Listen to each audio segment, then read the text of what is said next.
Okay, I'm going to actually pass these out too. These are the seminar evaluations, but I just decided if you could just take one and pass it down.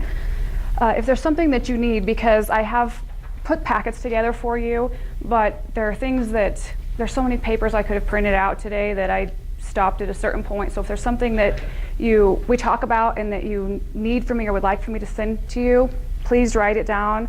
I put a few things that you may want, and you can check mark it, and then when I go home on Monday, I will actually email those things over to you.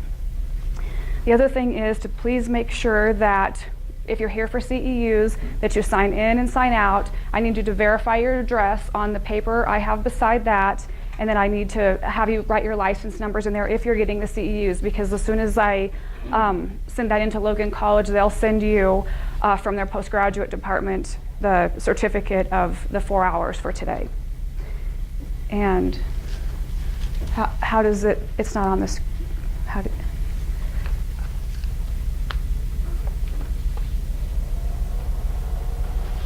you will notice with the packets I put together that you're not going to see every slide that I have, because I have really a lot of slides, so I pulled off the ones that I thought were most pertinent, that you'd take the most notes on, and tried to abbreviate the number of notes that you'd have to take.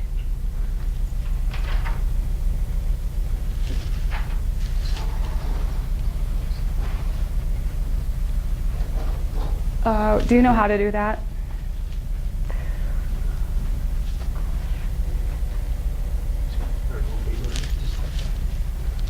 All right, well oh, there we go, okay. So the first thing I want to go over, this is of course is for the Colorado coding and documentation, or documentation and record keeping for the 4 CEUs that most of you are probably here to get, because you have to by the 31st for relicensure. But one of the things when I worked in the office, and since I've visited a lot of offices, because I traveled all over the country and visited offices and reviewed their notes and their claim forms and their insurance EOBs, and a lot of times it doesn't tell the same story. So I put this slide on here to explain to you what coding is, because we look at it and we see these big coding books, and they're foreign to us. We have no idea what they're for, why we use them, and why it's so complicated to have to do this. But coding is really literally another language. Documentation and claim forms have to tell the same story. What that means is this is when we have record reviews and audits, that's what they're looking for. They're looking at your claim form and they're looking at the documentation, and they're saying, well, the claim form says all of this information, but the documentation doesn't indicate the same things. Therefore, either these services weren't rendered or this isn't medically necessary, and they determine by that you need to reimburse, or you need to send more records, and that type of thing. So your service codes that you use always say what you do.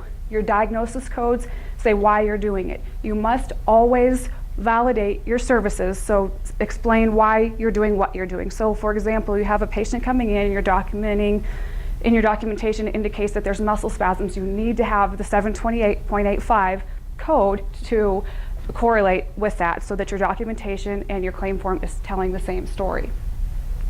Coding is actually a global language. You've heard of ICD-10 that's coming around to October 1st of 2014. Actually, the United States, we're in fairly a fortunate position because the US is one of the very last states to implement ICD-10, so we're getting to learn from everyone else's mistakes, but we're actually behind the times as far as coding goes, so that's something kind of interesting about that. But coding is a global language, so if patients that people have that sometimes go to other countries for treatment, they can look at those same codes and see what was done from patient to patient, because we don't necessarily communicate in the same speaking language with the same coding language we do, so it helps to care for patients properly and avoid errors and things like that. Again, like I mentioned, we're going to go through, and I have sample documentation on here for you, but we're going to go through and show how documentation and claim forms need to tell the same story.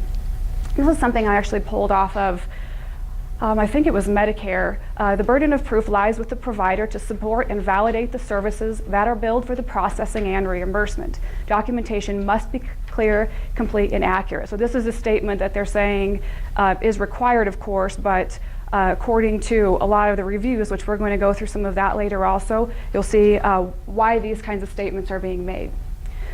So this is on to Colorado Rule 22. One thing I do want to explain to you is that Colorado Rule 22 covers more than just the documentation and record keeping for Colorado, But the documentation and record keeping that it requires is the very basic. So I would start with this and make sure that you're following your state guidelines, but you need to look into HIPAA, you need to look into your individual payers, you need to look at Medicare, you need to make sure that you're following criteria for everyone, because if you're just meeting Colorado's guideline, you're going to fall short everywhere. So this actually really needs to be updated. But anyway, any additions or corrections to a patient files after the final form must be signed and dated by the person making the addition or correction. I get a lot of calls on that. So what happens if we forgot to note something? Don't just go in and note it, or don't go and add it. If you're doing electronic documentation, make sure you go in, you put the date on there, put whatever it is that you needed to add or you'd forgotten to note on that patient, and then put the signature there, or your electronic signature that you made that update. Initial patient visit.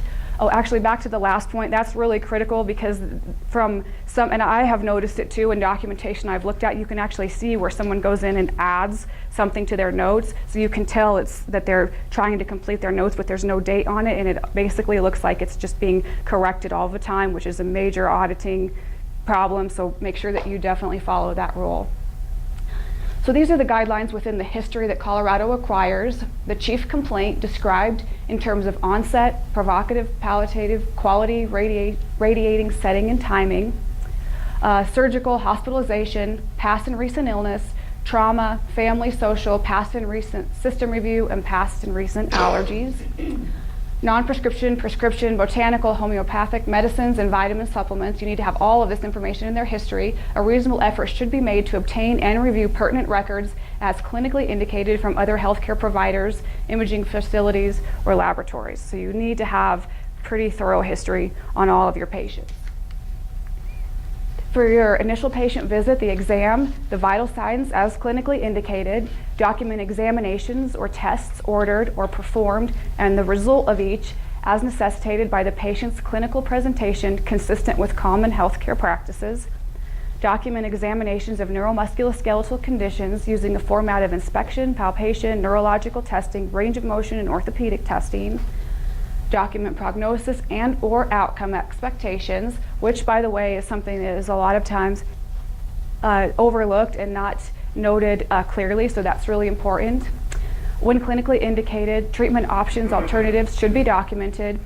And when we're referring to another healthcare provider, any correspondence that can be provided for patient care needs to be provided to that other provider. So on to your established patient visit, your subjective complaint. The patient's description of the complaint should be recorded at each visit, indicating improvement, worsening, or no change. This is just what the Colorado, like I mentioned again, this is the basic. I'm going to show you in just a little while the more specifics that are required for this, but this is Colorado, which we have to cover. The objective findings, changes in the clinical signs of a condition should be described by the chiropractor at each visit. The assessment or diagnosis, it's not necessary to update this category at each visit. However, periodic clinical reevaluations should be performed, specifically documented and recorded in the daily entries. Changes in the patient's diagnosis should be recorded in the daily entries when clinically indicated. Prognosis and or outcome expectations should be updated periodically, consistent with clinical presentation. The plan of management, the provisional plan of management should be recorded initially, and further entry should be made as this plan is modified and or as a patient enters a new phase of treatment or has diagnosis change. Changes in procedure should be documented and based upon clinical assessment and reasoning. This is your treatment plan, and this is actually, it's required in Colorado, but it's required for Medicare, it's required for everyone, and when you get records requested, one of the first things that they are looking at is the treatment plan to see if it's being followed, what was recommended, if the patient is following your recommendations, and if they find that there's not a treatment plan, that immediately eliminates your validation of the services that you've rendered. So this is really, really important. Procedures. Daily recording of procedures performed should include a description of type and location of the procedure. Units of time should be recorded when appropriate. This is also important because a lot of times offices will note that they did, some myofascial work, but won't necessarily say which part of the body. for how long, what the intended purpose of that was. So if you were doing myofascial, what are you doing that for? So you need to make sure that you're noting those things very clearly. And then along with any ancillary documentation, all correspondence needs to be sent and received. If you're working with another provider, you need to make sure that you're sending all of that information to that other provider. Any specialty reports is included in that also. Conversations that when you've spoken with the patient, a lot of you probably get calls from your patients saying, you know, I got home and this is still hurting, or now this is really bothering me, what should I do? And you're giving them recommendations. You need to make sure that all of that is included in your documentation as well. Treatment planning. So treatment plan is a key element in supporting medical necessity. Requirements for treatment plans include a recommended level of care, duration and frequency of treatment, specific chiropractic and modalities to be rendered and why, and any at-home recommendations need to be specifically noted, and specific treatment goals. This includes both the doctor and the patient treatment goals. I was just reviewing records yesterday actually for an office, and their treatment goals were to return to normal function. Well, that's a pretty good start, but what is normal function for that patient? Because it's different for everyone, so we have to be really, really clear when making those notes. Objective measures to evaluate treatment effectiveness, questionnaires that are used, range of motion evaluation findings or intentions for your upcoming visits. So if there's something you'd like to check on, visit 6 or visit 3 or the next visit, you need to make note of what that's going to be. Specific doctor or patient questions and concerns. Again, if they call you, if they call and talk with your staff, if there's something that they mention or something that you're concerned about, maybe you're worried that you're giving them recommendations to increase water intake and you don't think that they're going to do it, you need to make note of those kinds of concerns, because as everyone knows, those do limit the patient's ability to return to normal function as quickly and safely as possible. Even small limitations, those kinds of things need to be noted.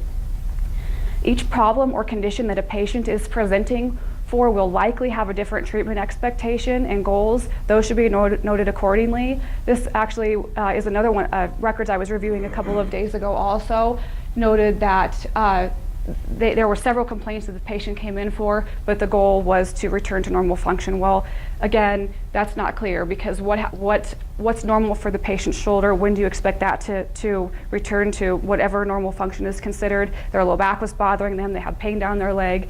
All of these things aren't going to all of a sudden be better at the same time. We have different expectations for those things, so we need to be clear in our treatment planning what those different expectations are, which actually helps us for future visits, and it helps us to educate our patients also, because we can, once their low back pain is gone and they're still having some nagging issues with their shoulder and upper back, we can let them know, well, first of all, for Medicare purposes, you have a new condition that can become your priority, your diagnosis can be changed or rearranged, and you're supporting the need for medical necessity, which is important if you're expecting to receive payment on any claims. So that's really important to make sure that you're doing clearly.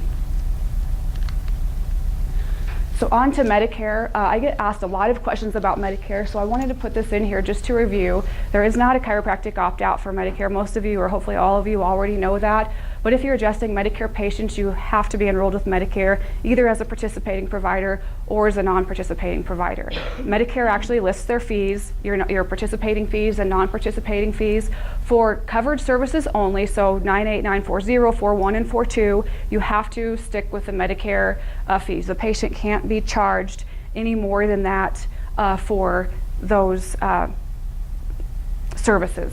Now for your non-covered services, that has to be with your standard fees. You're technically not allowed to say, well, because you're Medicare, this service is normally $40, but Medicare patients are offering it to $30. That falls into complications with dual fee schedules. Your fee has to be your fee. Know your local allowed fees for covered services. If you don't know what those are, I stuck them on a slide at the end, and I'll show you for 2013 what your fees are. But otherwise, this is your Medicare carrier website, the Novitas Solutions. You can go ahead and go to that. And actually, you can enroll for a newsletter from them, and I get their newsletters, and it gives you any updates. So if there's a new ABN form to be used or something going on that you would need to know about, this is the first place you're going to hear about it, is through Medicare. So enroll or register for their newsletter. They send them out weekly or so, and you can just browse over that to make sure that anything that's necessary for you to know, beforehand rather than later. For covered services to be considered medically necessary for Medicare, the services must be consistent with symptoms or diagnosis of illness or injury under treatment. This is something that I notice in a lot of records, actually probably all of the records that I review. Chiropractors tend to be really consistent about always billing 98941 to Medicare for every patient and using the AT modifier. And when I go to look at the diagnosis, it's diagnosed as 739.1, .2, and .3, or along those lines where it actually covers all regions of the spine. But then I go and look at the patient's symptoms, the reason that they came into the office, and they're coming in for neck pain.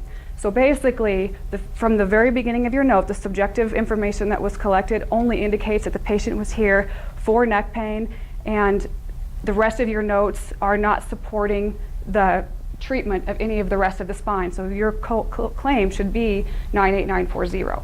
Now, if Medicare were to audit and review that, they're not going to say you were overpaid, you need to reimburse us back this small amount between the 98940 and 41. They're going to tell you that you're billing fraudulently, and they're going to request all of the money back. So make sure that if you are treating 98941, that you're collecting subjective information on enough information to support the 98941. Your objective findings support that, your diagnosis support that, which they do, or you wouldn't hopefully be billing it, but you need to make sure that you're doing that. And in those instances where you do have your maintenance patients and there is no way possible to continue to bill them as AT, but you're doing it anyway, you need to find a way that either A, you can be correcting something where you're documenting it and showing it very clearly, or you need to get your ABN signed on your patient and be treating them for maintenance care, because I understand, because I've been there, but it's just not worth billing to get paid from Medicare so the patient would continue to come in, because Medicare and other carriers also are saying, we're not telling you that you might be audited one of these days, we're telling you that you're going to be audited one of these days, and the level of the audit depends on the timing. The reason that we pulled you was at random. Is there something we've been watching you for 3 months, 6 months, or a year now to see what's been going on? So you need to make sure that you're following everything. And I understand, because I know these patients, we want to treat them, and some of them can't come in if we're just treating them for maintenance care, but it's not worth the fines and penalties and fees and all of the other stuff that we're not going to have time to talk about today that will come with not doing that properly. The last one here is services must be necessary and consistent with professional standards, of course. Some more on Medicare. Services cannot be furnished primarily for patient convenience. Again, this goes with the maintenance care. Services must be performed at the most appropriate, safe, and effective level for the patient, which I would assume that we're all doing already. The patient must have health problem in form of neuromusculoskeletal condition necessitating treatment. Manipulative services rendered must have a direct therapeutic relationship to a patient condition and provide reasonable expectation of recovery or improvement of function. Function is really, really important, so make sure that you're always noting your activities of daily living. We'll get into that a little bit later down the slides. The patient must have a subluxation of the spine demonstrated by physical exam or x-ray. So some of you who have been around for a while will probably remember when x-rays used to be required here. They're not anymore, but it has to be in the physical exam. So your physical exam has to be thorough, has to be clear, and has to very well establish the need for continued care. This is what Medicare reviewers say. By the way, this information I've actually got from Medicare reviewers and from Medicare other audits and things that I've done with Medicare. So this is what the reviewers say. Treatment history reveals that patients have received treatment for several months or even years. Little to no documentation supports the necessity of treatment.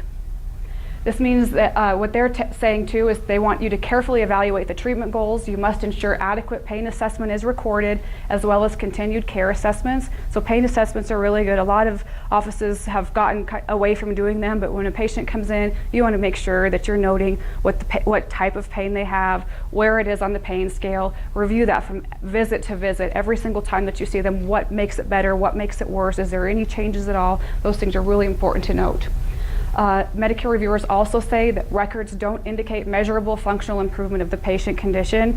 A lot of notes that I've reviewed say, well, patient feels better today, or patient's doing a little better, same as last time, and that's not indicating anything except the patient's always the same, which from a reviewer's perspective says, this is a maintenance patient, there's no validation for submitting an AT, the active treatment or acute treatment modifier on this in order to substantiate the getting payment for those services. Back to what you were talking about a minute ago, we've all had patients that come in and their major complaint to say is low back pain.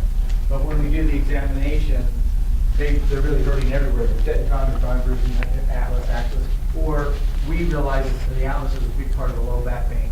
If they don't come in and say they actually have pain in other areas of the low back, can we indicate we have findings there and it's painful on touch even though they're not in active pain? Or should we get the patient to say, I have pain everywhere? You should, so you recognize that, you know, it might be something in other areas of the body. If they haven't initially complained about it, by palpation, because they say most of the Medicare exam is done by either visual or by palpation, you can find the sore areas or show them restricted range of motion, and you can document subjective complaints with that all of a sudden you've noted to them that maybe they didn't realize it before, they hadn't been able to turn their head quite as far as they used to. Make sure that you note that, because a lot of times those patients will say to you, oh yeah, it's been like that for a long time, I didn't think that, you know, that doesn't have anything to do with it. But you point it out to them, they acknowledge it, you can note it. But it does need to be something, so it doesn't necessarily have to, it could be a discomfort, it could be a restriction in range of motion, it could be a spasm, it could be anything like that that you're finding that you can note that there's a complaint in that region that it allows you, because basically them telling you that gives you permission to adjust and to bill for those regions of the spine. Because otherwise what happens, you're adjusting it because you know that it needs it, because it's going to help their complaint, but you still can't bill for it because it doesn't directly correlate to the area of complaint. Does that make sense? Okay. For functional improvement, is that best noted with questionnaire, functional assessment questionnaires, or making note of they can walk this far, now they can walk further, or? So both. So if you're using questionnaires, which hopefully everyone is using some type of questionnaire, that would be one way to note it, because you can actually gauge improvement on the questionnaires really closely. So if you have those are wonderful, but also you're not going to be able to do questionnaires necessarily every visit. So if the patient tells you, you know, I was able to walk up the stairs this morning without assistance, you definitely want to note something like that. Or they could walk a half a block unassisted, and before they could only, you know, just barely get to their mailbox outside their door. Those kinds of things where they're actually showing on their activities of daily living functional improvement, those are really critical to note. So the functional improvement is the scale that they use then to say, okay, you're actually getting corrected care going, not maintenance care. Exactly.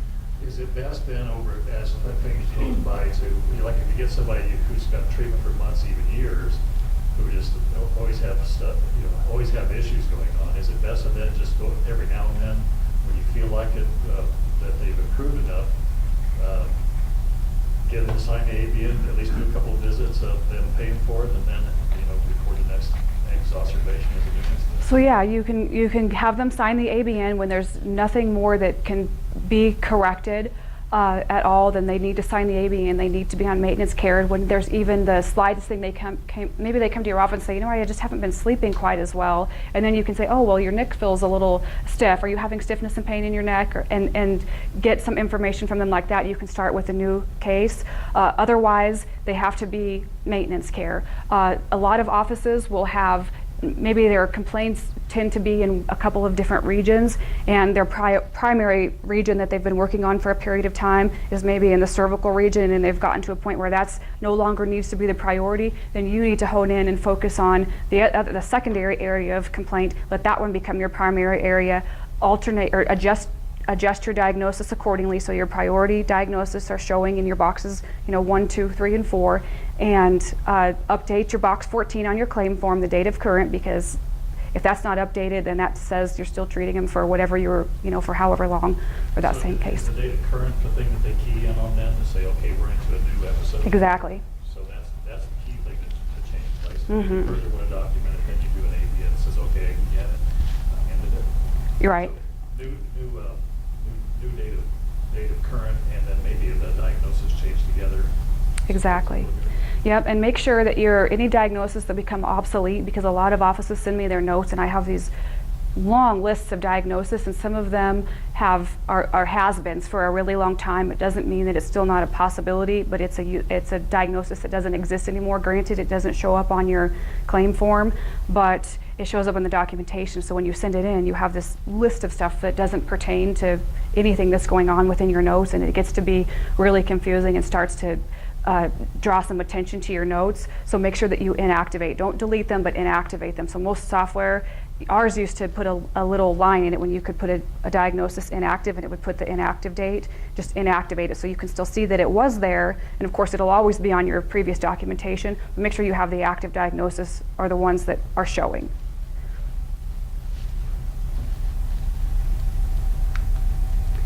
So this is the definition of maintenance care, and this is directly from Medicare. This is really important because they tell you exactly what they're looking for and exactly what they consider to be maintenance and acute care. Maintenance care, they say, may be supportive, may be without reasonable expectation of further functional improvement, may be beneficial. So they're even saying, we understand this is probably helpful, but you're still not correcting anything, you're maintaining it. So it may be necessary to support or maintain. It is recognized that maintenance care may be therapeutic or beneficial to a patient. However, Medicare will not pay for treatment for a chronic condition where care is supportive or maintaining and there is no further functional improvement to be achieved. So functional improvement is really, really critical. So that's irrespective of pain level. I'm sorry, what's that? That's irrespective of pain level. Just if you're not improving anymore, but they've got a 2 or a 3 on their pain scale, and that's going to last the rest of their life, then it doesn't matter that they're not eligible. Exactly. Yep, because that kind of goes under, well, it may be beneficial, it may be necessary to support or maintain. So maybe you're preventing their pain from going from a 2 or a 3 to a 4 or a 5, but still you're preventing it rather than correcting. So you release them from care at the 2 to 3, wait till their pain gets to 4, then re-enter them back in. Okay. I understand that. Okay. This is their definition of active or corrective care. Acute treatment or active care, so this is your AT modifier. It's corrective care. It's generally short term. So if we're looking at claims and your box 14 says that you're treating a patient from February 1st of 2012 and you're still treating them for that same condition, you're probably, if you haven't been audited, you probably or very possibly under an internal review already, and your audit request is going to be coming soon. That's actually happened. I was at a seminar explaining this very thing, and this doctor said, you know, I'm a low guy on the totem pole. I'm a small practice. I'm the only one in my office. I'm really not worried about this kind of stuff.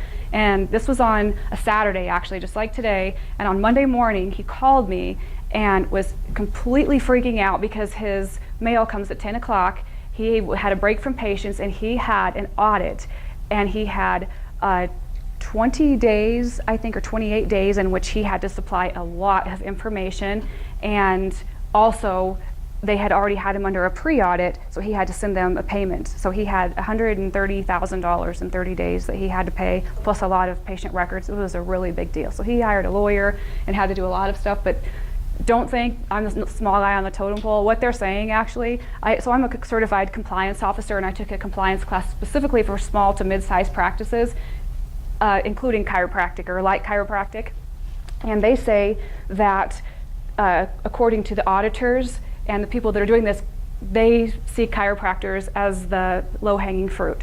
Because for so long, we've just submit our services, we've been paid, we aren't held necessarily, the rules are out there, but we're not necessarily having them enforced as tightly as they are, say, in hospitals and surgical centers and things like that. So they already know that we're making a lot of mistakes, doing a lot of shortcuts, not even necessarily intentionally, but just that it's happening. But there is a lot of money to be collected from chiropractors in records reviews, audits, penalties, all kinds of things like that, just because for so long we've kind of been stuck to the wayside because of whatever reason that they did. But they're saying now this is one of the areas that we can gain the most money in recovery efforts because this has been basically ignored or avoided for so long as far as enforcement of the regulations. And so this stuff is really, really important.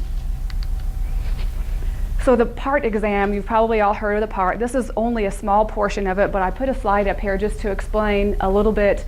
This is something you should be doing in by doing the PART, you're making sure that your Medicare documentation is this much closer to complete. This is by no means complete documentation, but this is another component of it. So part is pain, asymmetry, misalignment, range of motion, abnormality, and tissue and tone changes. It's a list of items that are to be identified during the palpation portion of the physical exam per the Medicare guidelines. So this is requirements by Medicare. You should have it and be doing it on every patient. The specific requirements are, so 2 of these 4 are required. So either of the PART, you have to do 2 of them. One of them has to be the asymmetry, misalignment, or the range of motion abnormality. So you have to do one of those 2, and the other one is whatever is necessary. But what you'll find if you're only doing 2 of the 4, that you're not getting all of the information you need to get. They've already even issued a note saying, we realize this isn't everything, but this is still the requirement. Make sure that you're collecting all that information. Any positive physical findings must be noted. Any significant negative physical findings as they relate to the problem must also be noted. Isn't this fun? Everybody? Some more on Medicare. Failure to document any of the following items may result in request for repaying of funds to Medicare for all services. This is again directly from Medicare. The chief complaint or symptoms causing the patient to seek treatment, family history if it's relevant, past history, general health, prior illness, injuries, hospitalizations, medications, and surgical history, the mechanism of trauma, quality and character of symptoms or the problem, onset, duration, intensity, frequency, location, and radiation of the symptoms, aggravating factors, as well as the relieving factors, prior interventions, treatments, medications, or secondary complaints. Prior interventions is something that's really important because some of the things, we have a patient, or this office I was reviewing actually last week had a patient that had an injury a couple of weeks prior to their coming in, and they had done multiple things, I'm sure, at home. I'm sure they didn't just sit there in pain for 2 weeks, but the notes didn't indicate what the patient had done. Had they been taking a lot of Tylenol? Have they been stretching? Have they been using heat, ice? What are things that they may have been doing? Because these are things you need to know about. You also need to address with the patient, because there's certain times they may be using heat on something that they really should be using ice for, and those are corrections you need to make with their at-home care. So this stuff is really important to make sure that you're noting it clearly. Using the ABN forms. So the ABN is the Advanced Beneficiary Notice of Non-Coverage. They are mandatory for use. Isn't there anyone in here that actually doesn't use the ABNs? No? Oh, good. Okay. Is everyone participating or non-participating with Medicare? Okay. Good. So any ABN. The November 1st, 2011 was the implementation date of a new ABN form. That's been a while ago, so hopefully you have it. But in case you don't, because just the other day I found someone who didn't, I printed off one for everyone, so if you can just take one and pass it down, it can be an original for you. If you don't need it, then you don't have to take it, but otherwise this is the current one. If you're not sure how to use it, there's actually ABN form instructions, and you can get them pretty easily right off the Medicare website. If you can't find it, because they're changing it with the Affordable Care Act stuff, so it's a little more complicated than it used to be. But just send me an email or mark it on the seminar evaluation, and I'll email you the ABN form instructions. It only has minor edits from the one before, but still, if you're using an older one, then it's considered obsolete and invalid. So if you're using it all this time and thought you were using it properly, but it's an old one, they wouldn't even consider it if you did have to send that in, which you would with your records anyway. Let's see. Okay, I mentioned the ABN form instructions. I have a lot of questions about the ABN form instructions, so there's some slides on it a little bit later on, so if you're not sure how to use that properly, just let me know and we'll cover it in greater detail. PQRS is another thing I wanted to note. Has everyone heard of PQRS and implemented into their offices? Yeah? So PQRS is the Physician Quality Reporting System. It's mandatory as of 2015 per the Patient Protection and the Affordable Care Act. However, hopefully you've implemented it before 2015, because you'll be penalized if you haven't. So providers who participate in the PQRS program between 2011 and 2014 are eligible for incentive payments if they perform successfully and satisfactorily report to the CMS the quality measures that are required in PQRS. I actually have an office that I just talked to the other day that's been doing this most of all of this time, and they're getting the incentive payments, they're reporting it properly. It's working out really smoothly for them. It is extra work, obviously, but it's part of what is right now. Providers who are not participating in the PQRS by 2013, which is this annual reporting period, and beyond, will face a penalty in Medicare reimbursement for 1.5% beginning in 2015. So starting with your 2015 Medicare payments you'll receive, you'll be penalized 1.5%, and 2% in 2016 for the 2014 reporting period. And after that, they actually implement fines. So it's pretty important that you are implementing the PQRS if you haven't up to this point. This is a little bit more on the PQRS. There is no registration required, so it's not something you have to fill out a bunch of forms or do anything like that for. Chiropractic quality measures required for reporting. If you actually look at the whole PQRS program, it's really a lot. I've seen it, and it's really complicated. But fortunately for us, we only have to worry about reporting for service codes 98940 through 98942. And the quality measures that we have to report on are 131 and 182, which is the pain assessment and follow-up and the functional outcome assessment. All of the information is really easily accessible to be able to do that. And again, it's not something you have to register for. It's just making sure that you're collecting that information, increasing your documentation, and then some G codes. So you'll report specific G codes on every claim that identify which measures the provider has properly documented. By the G codes, that's how they gauge if you're satisfactorily reporting it. And the downside to that is, obviously, before they send incentive payments, they're going to do random audits to review that this is done. It doesn't mean you're going to be audited, but at the same time, you're going to be audited anyway. And if you're not reporting PQRS, it's going to be mandatory in 2015, so you don't really have a choice. So it's better to jump on board beforehand, because there's going to be a lot of people that are jumping on board in 2015, and they're not going to really be sure what to do. So they're going to be throwing these G codes on there and creating a lot of problems for themselves. There is a PQRS guidebook. If you want it, put it on. I think I even maybe put it on the seminar evaluation. If I forgot, go ahead and just write that on there, and I'll email it over to you, and you can review it. It's really easy. Does anybody know what time it is? Just 9:41. 9:41. Okay, we're good. So this is some specifics on documentation that I wanted to review with you. Actually, I do have a question. Is everyone using EHR right now, or is there anyone still doing handwritten notes? Handwritten? Handwritten? Your hand? Okay. Okay, so this will pertain to everyone then. So medical necessity must be supportive of expected payment, obviously. Treatment notes should show change or improvement in patient function, which is, like we mentioned a few minutes ago, is the activities of daily living, just to help support necessity for care or continued care. All timed services should have an approximate time performed included in the documentation, a start time and stop time. I know some offices that have timers on their pockets, and so they put a start and stop and see how long it was. Some of them do an approximation. You just have to know approximately what time was used, because it does make a difference for the modifiers that you're using. So you have to use your 52 modifier if you're submitting for a reduced service, of course. You don't have to change the fee, but you have to use the 52 to show that you did the same thing, but in less time than listed in the definition of the code. So these are really important to note time. Diagnosis must be noted and should support and validate services. Diagnosis should not appear on claim forms that are not clearly indicated in documentation. Service codes documented must be those that most accurately define the services performed. So another thing that we run into in audits and reviews a lot, actually the manual therapy one is a really good example. So the 97140 code is pretty commonly used, but a lot of people tend to use instruments for 97140 because they're saying, well, I'm using this instrument and doing myofascial release or whatever they're doing. And according to the American Medical Association and the American Chiropractic Association, manual therapy is a manual only. So it doesn't matter that you're able to control the force and the placement and the position of that instrument that you're using. You have to be using your hands. So if you're using an instrument, the 97140 is actually not the right code to be using for that.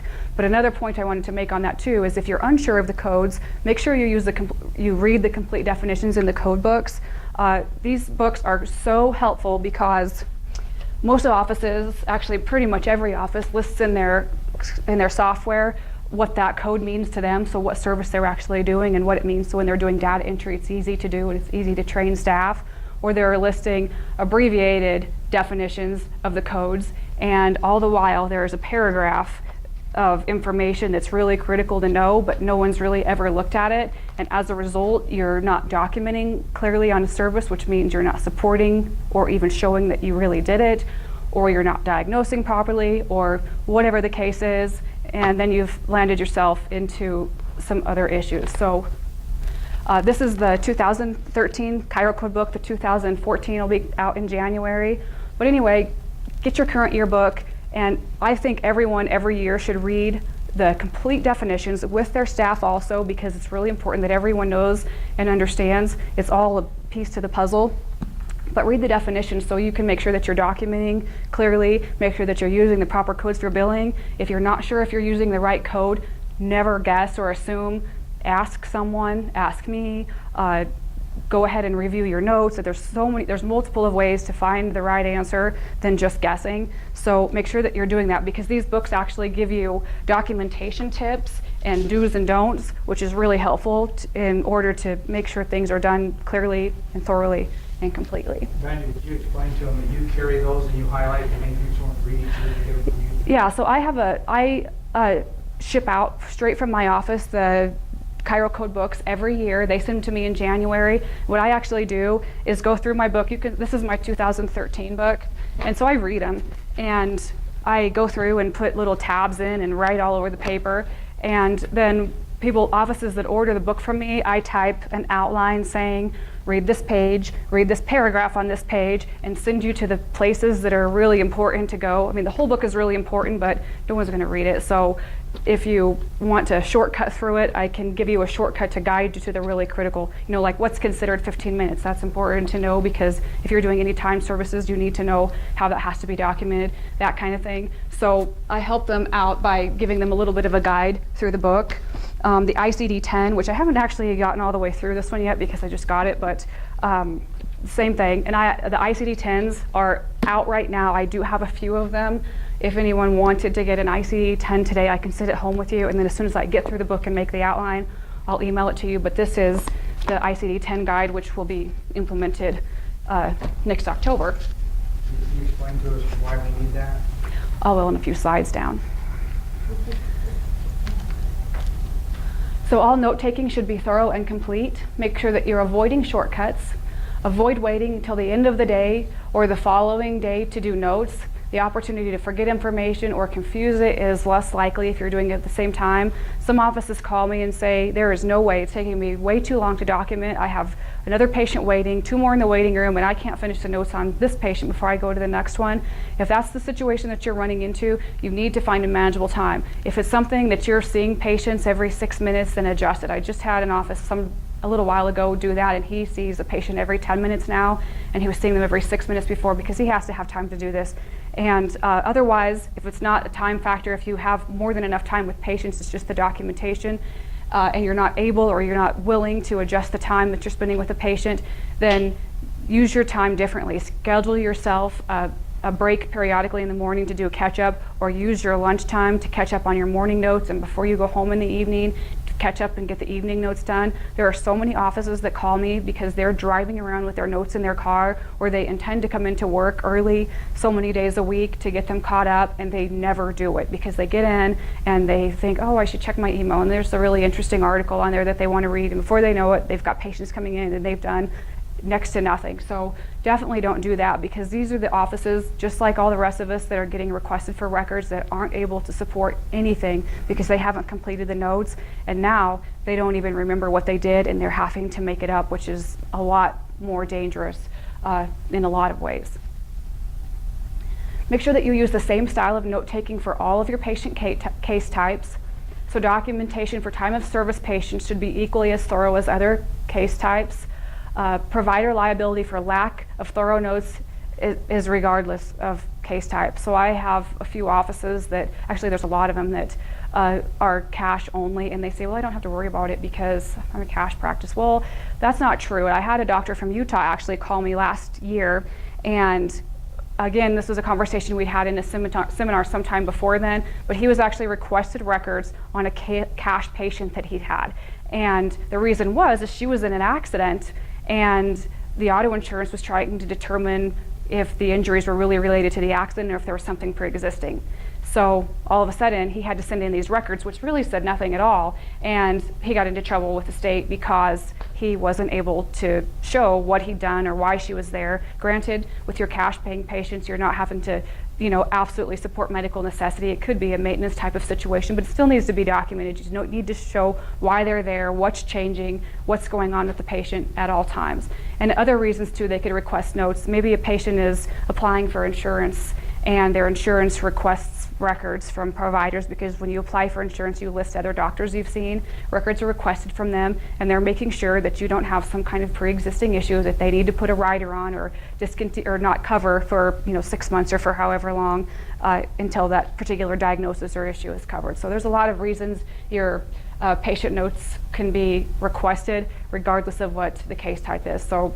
And again, I told that doctor when he was telling me it's a cash patient, I don't need to worry about it. I said, what are you going to tell the judge? Are you going to explain that to him too? Well, it's a cash patient, I didn't have to worry about it. No, he's not going to care. He's going to probably suspend your license and a lot of other really bad things. So any short form or quick notes that you take, abbreviations, symbols, check marks, circles, all of that's fine, but it has to be able to be understood by more than just yourself. There's a lot of notes I review that are paper notes that a doctor, if I tell him in 6 months, can you come back and tell me what this said, he would have no idea what he actually documented because he's doing it so quickly and going through making check marks and abbreviations that he couldn't even interpret some of his own things. So again, the doctor must be able to translate notes for himself. Key should be made to aid with the translations of abbreviations and symbols. As far as the key goes, in the Chiro Code book, there's actually already an abbreviation key. So go to that first, because if there's certain things you're doing that those abbreviations would apply, those are the ones you need to be using. But for anything else, you can make your own, but you just need to have a key with it. If ever your records are requested, you need to send the key along with that so that can be interpreted. The doctor's signature and date should appear on all notes. Your treatment notes are a legal document, so just like you'd sign a business contract to buy a house, a contract for anything, that's what patient notes are. So without the doctor's signature, technically they're not valid. Written, electronic, and stamped signatures are acceptable. You can no longer use initials, and that's been in place for quite a while, but still a lot of people, I run into a lot of initials because it's faster and easier, but those aren't acceptable.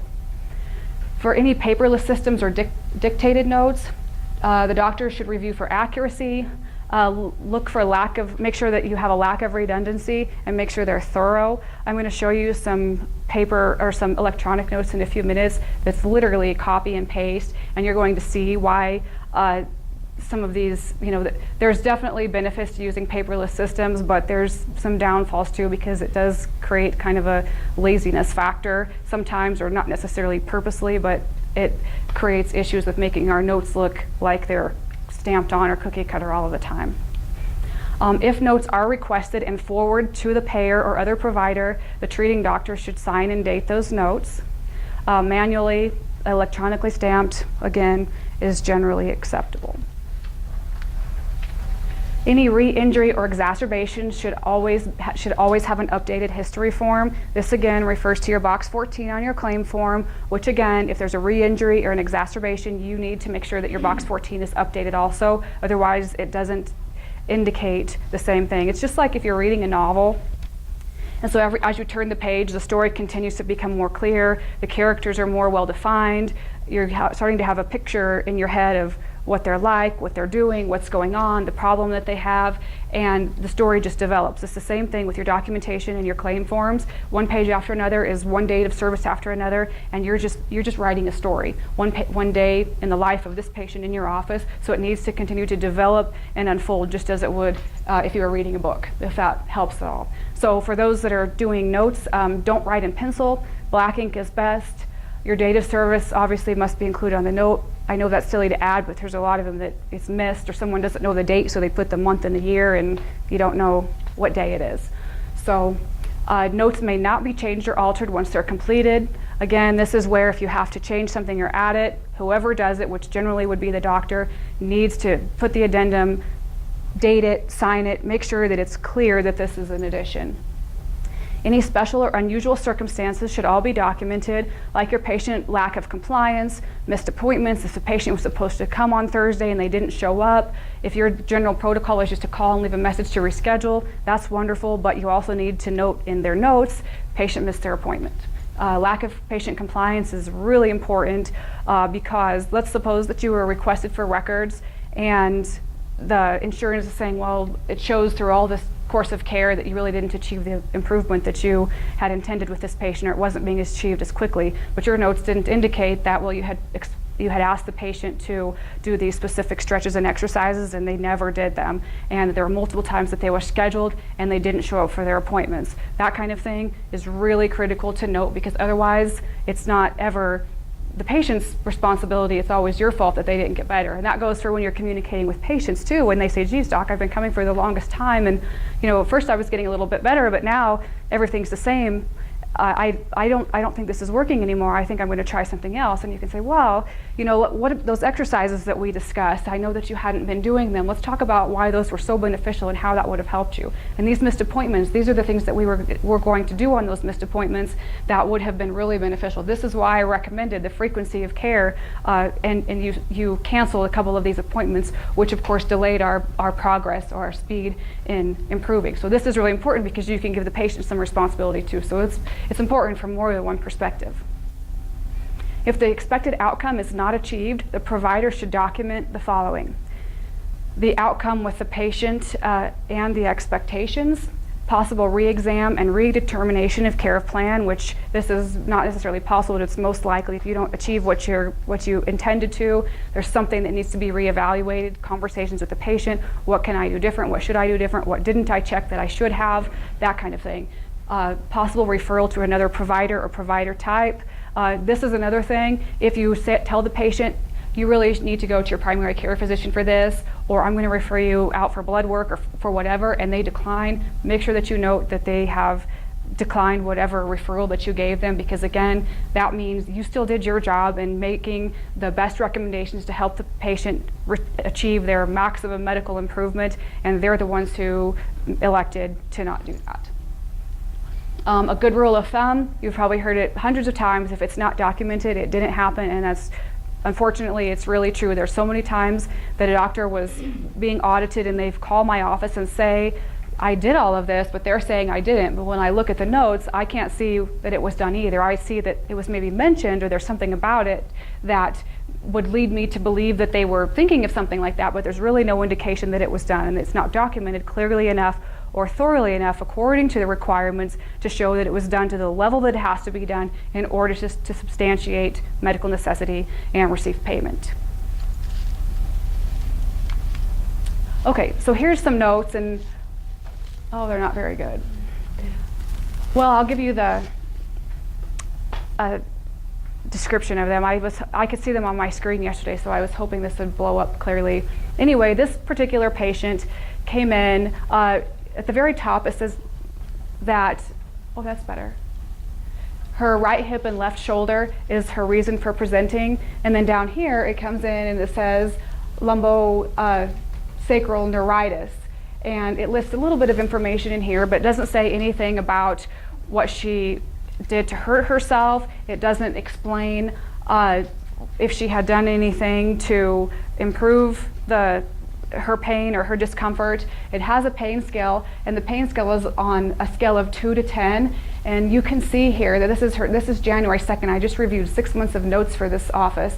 Anyway, when I went to look at the claim form, the first thing I noticed was that her date of injury or date of current, box 14, was from 2011. So this is apparently a new condition according to this note, but the claim form said 2011. The other thing is her presenting condition on the top of the screen said right hip and left shoulder, and down here in the subjective information it goes to lumbosacral neuritis. So we have basically more than one presenting condition. The only one that's addressed even vaguely is the lumbosacral neuritis, and again, if I could read it, it would be a lot more helpful to explain what's missing from the notes. But this is a Medicare patient also, and so we have two different conditions going on here. Only one of them was described. If you go down to the document or the diagnosis down here, just from remembering that this is how it was, there was some diagnosis on here that are never mentioned up here. They just added diagnosis because they needed it. I pulled the LCD for the state to see their Medicare guidelines, and they used diagnosis if they had to be paid for Medicare, so it was billed as an AT. Another thing right here in the objective findings, it says moderate, let's see, mid-thoracic kyphosis, and it says moderate. Well, moderate what? Moderate increase. And so, okay, so if it's a moderate increase, is that moderate? What's considered moderate to this office? What you consider moderate and what he considers moderate might be totally different. So you need to specify what that is. Even if you make a key and say this is what's considered mild, this is what's considered moderate, this is what's considered severe, wonderful, at least you have a reference to go on, but this is really, really vague. The next thing we have is with this patient, and it's probably hard to see on this page also, but they billed a 98941 AT, which there's plenty of diagnosis to support that, but again, the diagnoses are not supported at all in the documentation in the subjective or the objective findings. They did a good job of noting the regions of the spine that they adjusted, but they don't have any patient complaints relating. So it was lumbosacral and shoulder, which the shoulder is, you know, an extremity, so that's not covered by Medicare. So really they only supported 98940, but not even doing that thoroughly. So this would be one of those notes that if Medicare reviewed it, this office is going to be asked for a lot more records, and they're going to be asked for a lot more money back because they're not going to be able to support the services that they've rendered. The other thing I wanted to point out on this one to you was actually two things. These other codes that they used, 99201 and the 99241, they actually relabeled these. The 99201 says counseling for diabetes. That's really a bad idea because this is not within the scope of chiropractic anywhere. So, but that's what they were doing, and they needed a code for it, so they went ahead and used the new patient exam. You can't do that, and this is obviously an established patient, and their logic is, well, that wasn't going to be sent to insurance anyway. Doesn't matter. If your notes are requested, you have to send your notes, and so this is going to be a really big problem for this office.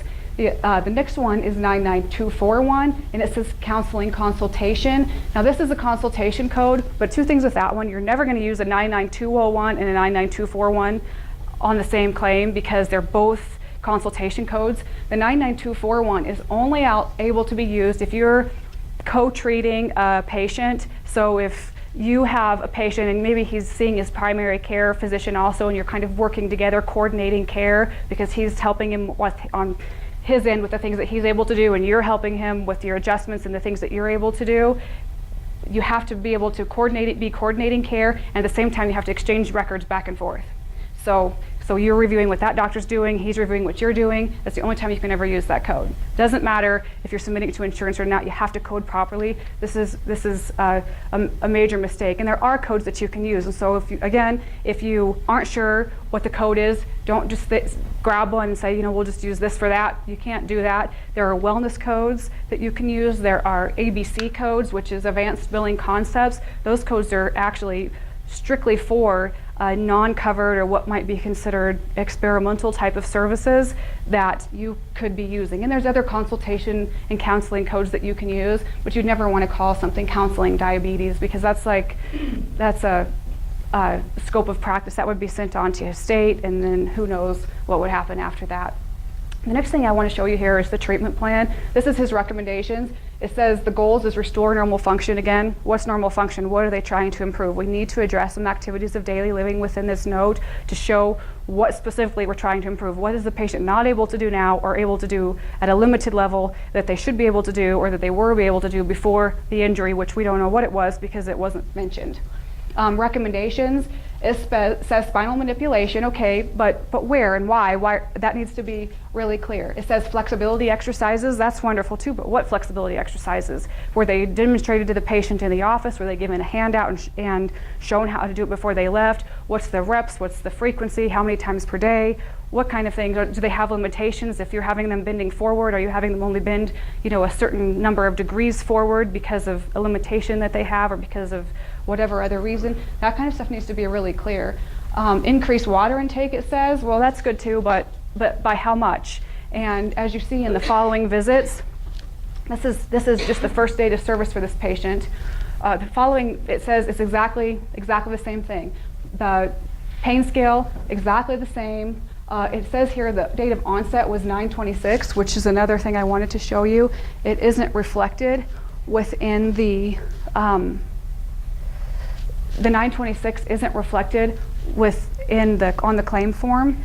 It is a September of 2011. It's a year earlier date of service, but this is about 4 months old of an injury that this patient is just now starting treatment for. It's just a really questionable situation here. Again, everything else, this is still listed as moderate. Everything else was same as last visit, same as last visit, same as last visit. Again, same with the diagnosis or the service codes that they used, and the treatment plan exactly the same. It doesn't show if the patient had improved at all from the previous visit, what they were doing that was helping, what they were doing that wasn't helping. It doesn't give any indication of anything along those lines. So this is an example. So when you look at the notes, and some people would look at it and probably think, well, this is 2-page notes. Mine are only 1 page long. And this looks pretty thorough, but it really isn't when you start to pick it apart and look at what the requirements are for each of these notes. They didn't cover the part exam. They didn't meet a lot of different things, and that doesn't even, and they're not even doing the PQRS. So they're not ready to do it. They need to do a lot of other things first, but there are a lot of missing components from this note in order for it to be considered payable. This is the third date of service for this patient, and I really wish that you could read it, but it's exactly the same. The pain scale is still a 2 out of 10. This is literally verbatim what it was the last 2 visits. It doesn't say that anything is different on the patient's subjective information. Another thing I wanted to point out on here is the recommendations. It did say the patient was to be seen once weekly, and she missed a week. So her first visit was January 2nd. The second one was January 16th. So what happened in between there? Did she not show up? Did she cancel an appointment? Was she out of town and wasn't able to schedule? Whatever it is needs to be noted, because the patient's not following protocol here according to the doctor recommendations, and we have to note that. So those things are missing from this note, and it's definitely not complete. So let's see. Again, same thing with the third visit on this patient, same service codes. They're still billing the AT. Another thing I wanted to point out to you on this one, you can still see that it's the 98941 AT. So all 3 visits, 98941, 98941, 98941.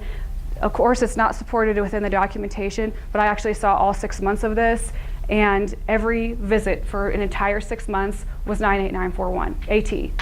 So this is another thing, that one of the things that Medicare looks for is consistency, and with chiropractic it's really hard because we kind of have to be inconsistent. We have 3 codes that are payable, so it's not like we have a lot of other options or things that we can do. But if you're always using 98940, if you're always using 98941, or always using 98942, this eventually is going to land you in an audit, in a records request, because Medicare recognizes that while you may find subluxations in those areas, it's not necessarily always necessary or medically necessary or supported in patient subjective information, which makes it not medically necessary to always bill the same exact code every single time. So this is an audit waiting to happen, and it's a big one. So I actually sent 10-page report in 11-point font to this office on these notes. There were so many things. So. And Brandy, didn't they think they have pretty good records already? Yeah, when they called, they said, I think we're doing really good, but we just want to have someone else look at it just to make sure. And so I thought, oh, okay, because I always get nervous that someone's going to send me something that I'm not going to be able to find something to tell them to do, to improve or to change. And I sat down and looked at it, and 3 days went by, and I'm still typing and looking at notes and pulling. I had manuals all over my office, and he comes in, and I said, these people are going to hate me. They're never going to call me again. But that's what I sent to them. But a lot of them do. They think they're doing everything really good, but it's not that it's not with great intentions. It's just that it's missing some really seriously important stuff. This is a second patient. One thing I wanted to point out on this one, again, this is a lot like the first one. We could go through it more clearly if it was legible for us, but a couple things I wanted to point out here is this date of injury. This patient came in with a date of injury of April 25 of 2013. He's just now coming in 5 days later on April 30th. This note doesn't indicate anything on what the patient did within the last 5 days. Did they use heat? Did they use ice? Were they taking any kind of medication to relieve the pain? What were they doing in the 5 days that wasn't working that they decided to call to come in? So that kind of stuff needs to be noted. Or what were they doing that was helping, it just maybe wasn't helping as much. So we need to make sure that we're listing what the patient's doing to help themselves. Another thing is the patient's previous visit was either May or June of 2010, so almost 3 years ago. It wasn't quite 3 years ago, so they can't be considered a new patient again, because new patients, it's every 3 years, every 36 months, but there should have been a re-exam on this patient, at least a second level or maybe even a third level re-exam. And as we go into the next slide here, there was no re-exam at all. But it looks like on this one, they've started using the G codes and submitting for PQRS. So if they're one of the offices that get random requests for records, this is going to be an issue for them. They did collect a little bit more information, as you can see above, because they're trying to meet some of the general assessment. They're trying to meet some of the PQRS guidelines up there. But the rest of the note is missing enough information that it wouldn't be a payable code. And again, you can see right here, they did 98941 AT. Same thing with this patient. All 6 months that he was seen was an AT modifier with a 98941. And there were a few missed visits in here also, that there was no indication what happened. So even if they're gone and they're out on a vacation and can't make it, you need to note that, because then you're showing that you're following through with care at some level. The treatment plan on this patient, same thing, warm moist towels, but doesn't say where, for how long, doesn't say anything like that. Range of motion exercises, what kind of range of motion exercises, for how long, how many reps, you know, it needs to be specific. And were these things that were demonstrated, or was the patient given a video? Again, were they handed a paper that was, you know, the exercises were circled and told what to do? From the previous visits, was it discussed with them how the exercises were helping, if they were doing their exercises, that kind of thing. All of that's really important. And this patient was also told to increase water intake, but again, we don't know how much. We don't know on if they're following through with that. We have no idea. Goals of treatment on this patient was to restore normal function and improve range of motion and decrease inflammation, which there was no inflammation noted throughout the entire content of this. If there's inflammation, it needs to be noted somewhere before the treatment plan. And you know, increased range of motion. What increase? Is the patient going to be able to improve to 100%, or based upon their age and other factors, is the improvement that's going to be achieved only going to be up to a certain level? Those things are really critical to note. Another thing on these notes, and it's the same with the last patient also, the overall prognosis is fair. Well, what does that mean? So you have to be clear what the overall prognosis is. Provider statement says the patient tolerated treatment well. So how did the patient respond to care? What are your concerns? Does the patient have concerns? Was there a slight hiccup somewhere that, you know, maybe the patient had some increased pain because maybe they went home and started, if this guy was doing yard work, maybe he went home and needed to mow, and so he went out and mowed his lawn. That kind of stuff needs to be noted in these notes in order to make them thorough and complete. So this is the second visit on this patient. What I wanted to show you on this, because we've basically discussed the rest of the information, the pain scale is still the same, which that might be expected on a second visit. It's still a 5 out of 10. But this is actually a complete exact copy and paste from the previous visit. This is exact copy paste. This is exact copy paste. Everything is exactly the same. Another thing with this patient, there's some additional information, which I can't quite read it from here, but in the upper line up there with some additional subjective complaints that aren't addressed in this subjective line at all whatsoever. So we don't know the type of pain, if it was pain that was there before, if there was some other thing that happened.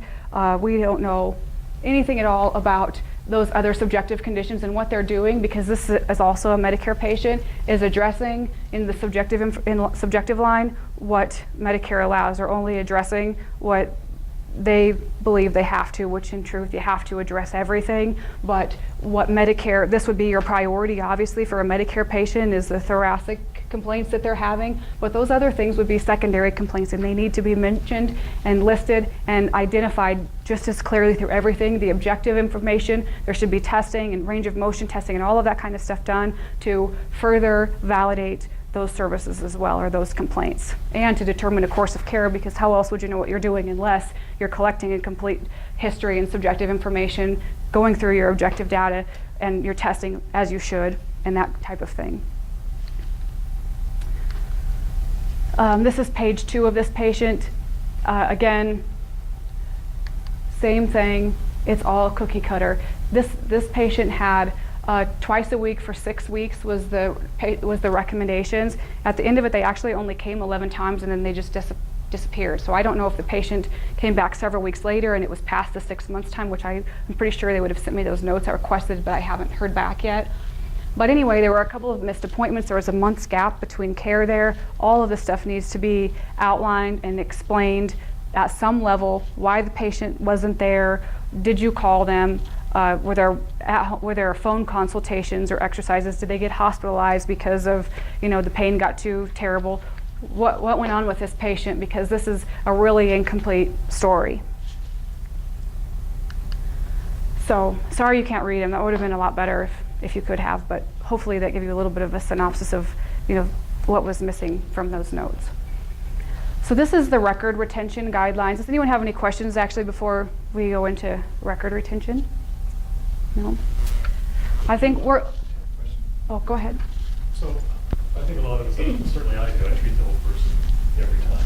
Right. And so for Medicare, things like that, if I have this data documentation that ties from a complaint all the way through, say on the lumbar area, and I use a different code for treating other areas of the body, that's pretty good. That's okay. So like a different service code, or? Well, like a different service code. So like with manual therapy, indicating to the neck and yeah. other areas of the body, then what their lumbar is where I'm doing the part and the evaluation on and focusing on that. So with your Medicare patients, you could, whatever other services that you're doing, you just need to make sure you have the ABN signed, because you can't just do those services and not charge the Medicare patient, which a lot of offices do. They think, okay, well, this is a Medicare patient, so I'll do what Medicare will pay, and then the other stuff, we'll just pretend didn't happen. But you put it on your notes because you want to know, well, when the notes are reviewed, it shows that you did these things that may not even be documented thoroughly, but it shows that something happened that isn't on the claim form or isn't even noted in your system. That becomes a problem.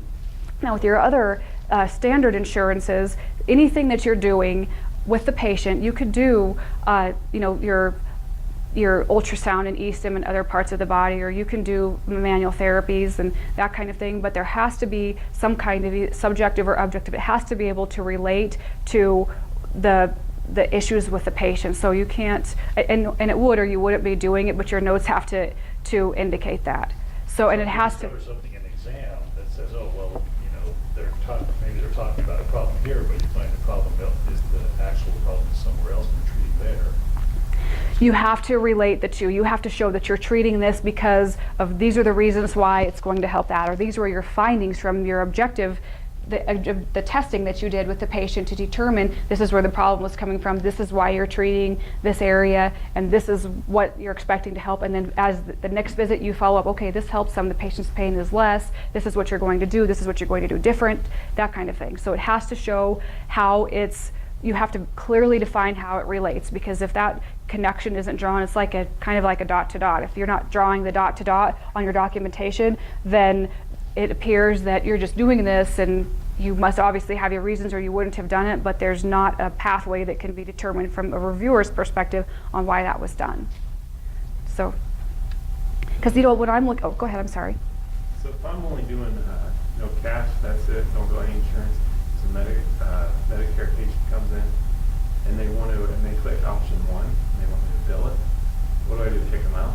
So what you have to do if they say that because the first thing with ABNs is you can guide them to, these are we don't accept Medicare patients, or you know, these are non-covered services, but if you'd like for us to bill them, we have to, or, you know, the last box C says, or box 3 says that you can, they agree that you won't bill it, but they'll pay for the service out of pocket. But if they want you to bill them and you're not a Medicare provider, Medicare recommends that you have another provider that you can refer them to. You can't treat them, and you have to explain to them that you don't accept Medicare, or you're not a Medicare provider, so therefore you're not able to treat them, but you can't give them no option. So they say, and it's not a requirement, but it's a recommendation that you give them an option. So there's another doctor down the street or somewhere that you know that you can refer them to that will accept their case. And the same thing goes for like out of office replies, that kind of thing. If you're out of the office for a period of time, maybe you're on vacation for 2 weeks, you know, the same, you would have a referring doctor that you say, you know, if you have for emergencies, call wherever, that kind of thing. Was there another question? Just on the subject of, in terms of red flags, so to speak, there's the amount of pain, there's the duration and the frequency of that pain. If you're just using numbers, you know, like low back pain, 5. Right. Low back pain, third visit went down with 2. Is that not enough to the degree to which that's a red flag? Yeah, it is, because, well, it's a start, but first of all, you need to define what, you know, 1 to 10 is. So 1 being no pain or almost no pain, 10 being extreme. You need to define what that range is, but then you need to define the type of pain. So is it dull pain, radiating pain, sharp pain? How long has the patient been having pain? How frequent is the pain?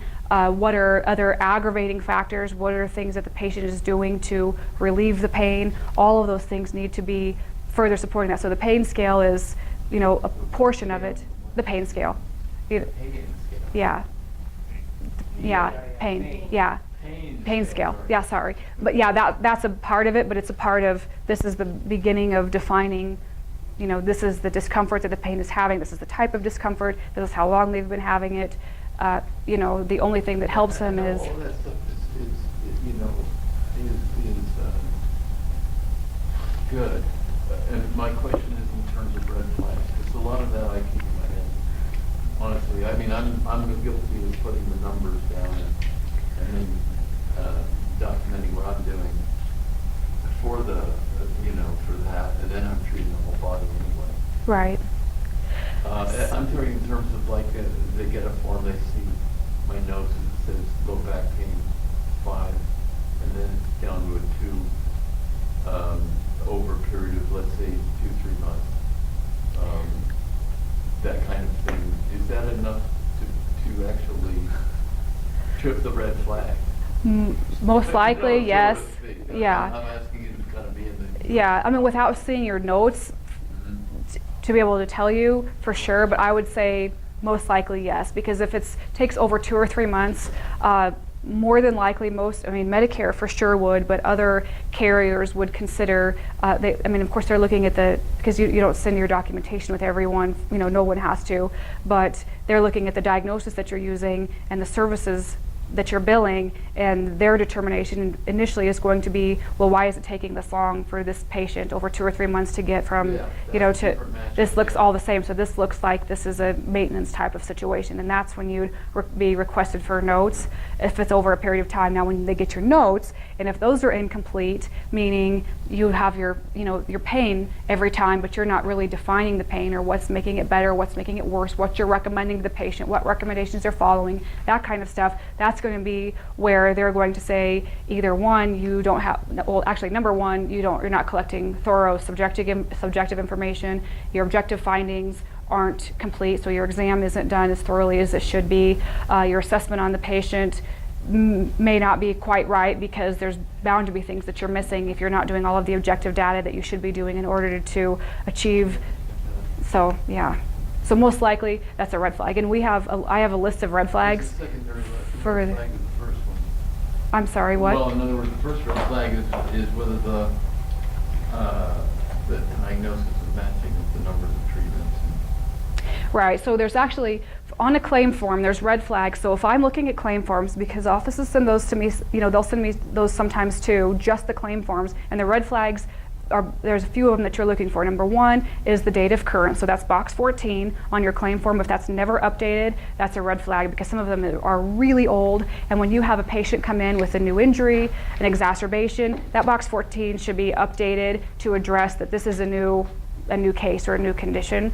Another red flag is the use of modifiers. So if you're always using AT all the time on every Medicare patient, and you're always using the 52 or and 59s and all of those modifiers on all of your others every time, every visit, and it looks like you've just taken a stamp and copied one after another, that's a red flag, because that's overly consistent from the perspective of a reviewer. There's something about this that's very cookie cutter, and patient care would never be cookie cutter for an individual patient, let alone a group of patients.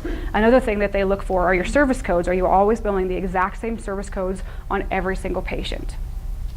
Another thing that they'll look for are diagnosis codes. If your diagnosis codes are always the same on a single patient or on every patient, if they're never updated, that's another red flag, because it shows a cookie cutter type of thing where it looks like from the claim form that it's exactly the same thing every time. So I don't think that you were here yet when I was explaining the book scenario. It's like writing a novel. Every time a patient comes in, you're writing another page in the novel of that patient's life in your office in the book. And if there's no progression on your claim forms, then and that might even be a release date, or not your claim forms. I said that wrong.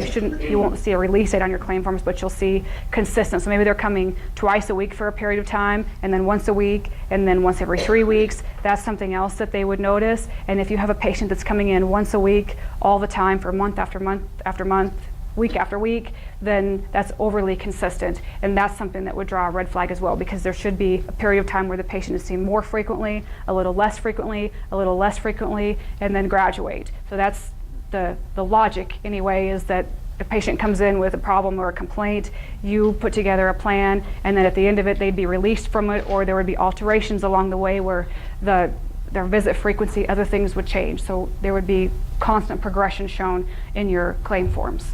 Does that make sense? So if that isn't shown on your claim forms, those things all cause red flags, which cause reviews and audits. But the unfortunate thing is that you can be under review or an audit for 3 months, 6 months, a year before you even know it, because they're not going to say, this looks a little funny, let's ask them about it. They're going to say, this looks a little funny, let's watch these claims for a while and see what happens. And they collect all the ammunition that they can collect on you, and then they send you the information that they, requesting records on all these patients on all these dates of service, and you have to have it to them in 30 days or 15 days.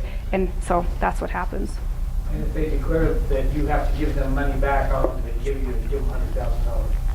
It depends. The office that was requested the $130,000, and now that I'm thinking about it, it may have been $230,000, but it was 30 days they had to pay that back. Which, but not to. I mean, they panicked, and I would have definitely panicked too. But you have appeal rights. There's so many things that you can do in that 30 days. You just have to do them. I mean, you have, and you can settle. What they ended up doing was settling, and so it's definitely never a good scenario, but you have a lot of rights from the time that you get that letter. And I'll go through, I actually have, if you get a review or when you get a review, these are steps to follow in order to to come out of it as safely in one piece as possible. I'm sorry, what? One patient? One office? No, it was several patients. They were in Washington. Right. I don't remember, right in the Seattle area. Okay, so record retention. Is this helping so far, by the way, or is it just too convoluted and overwhelming? We're good? Okay. We're not having as fun as you are.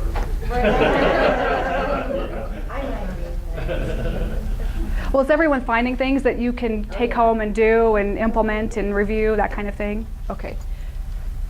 So record retention.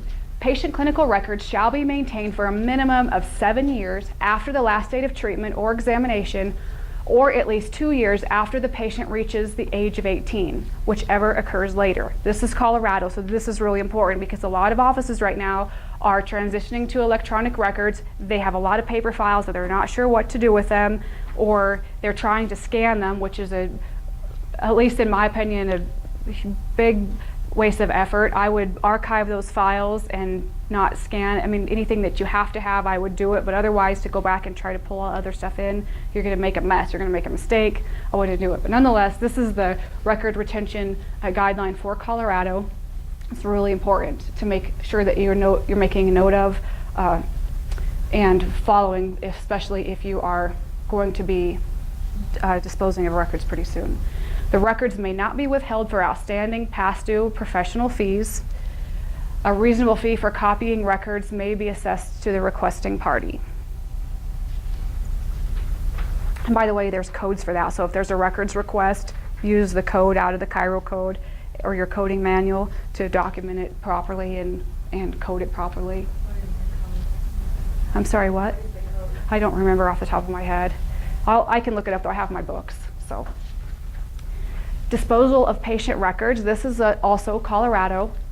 When the destruction cycle is imminent, written notice to the patient's last known address or notice by publication. So I just had an office not long ago that put it in a local paper.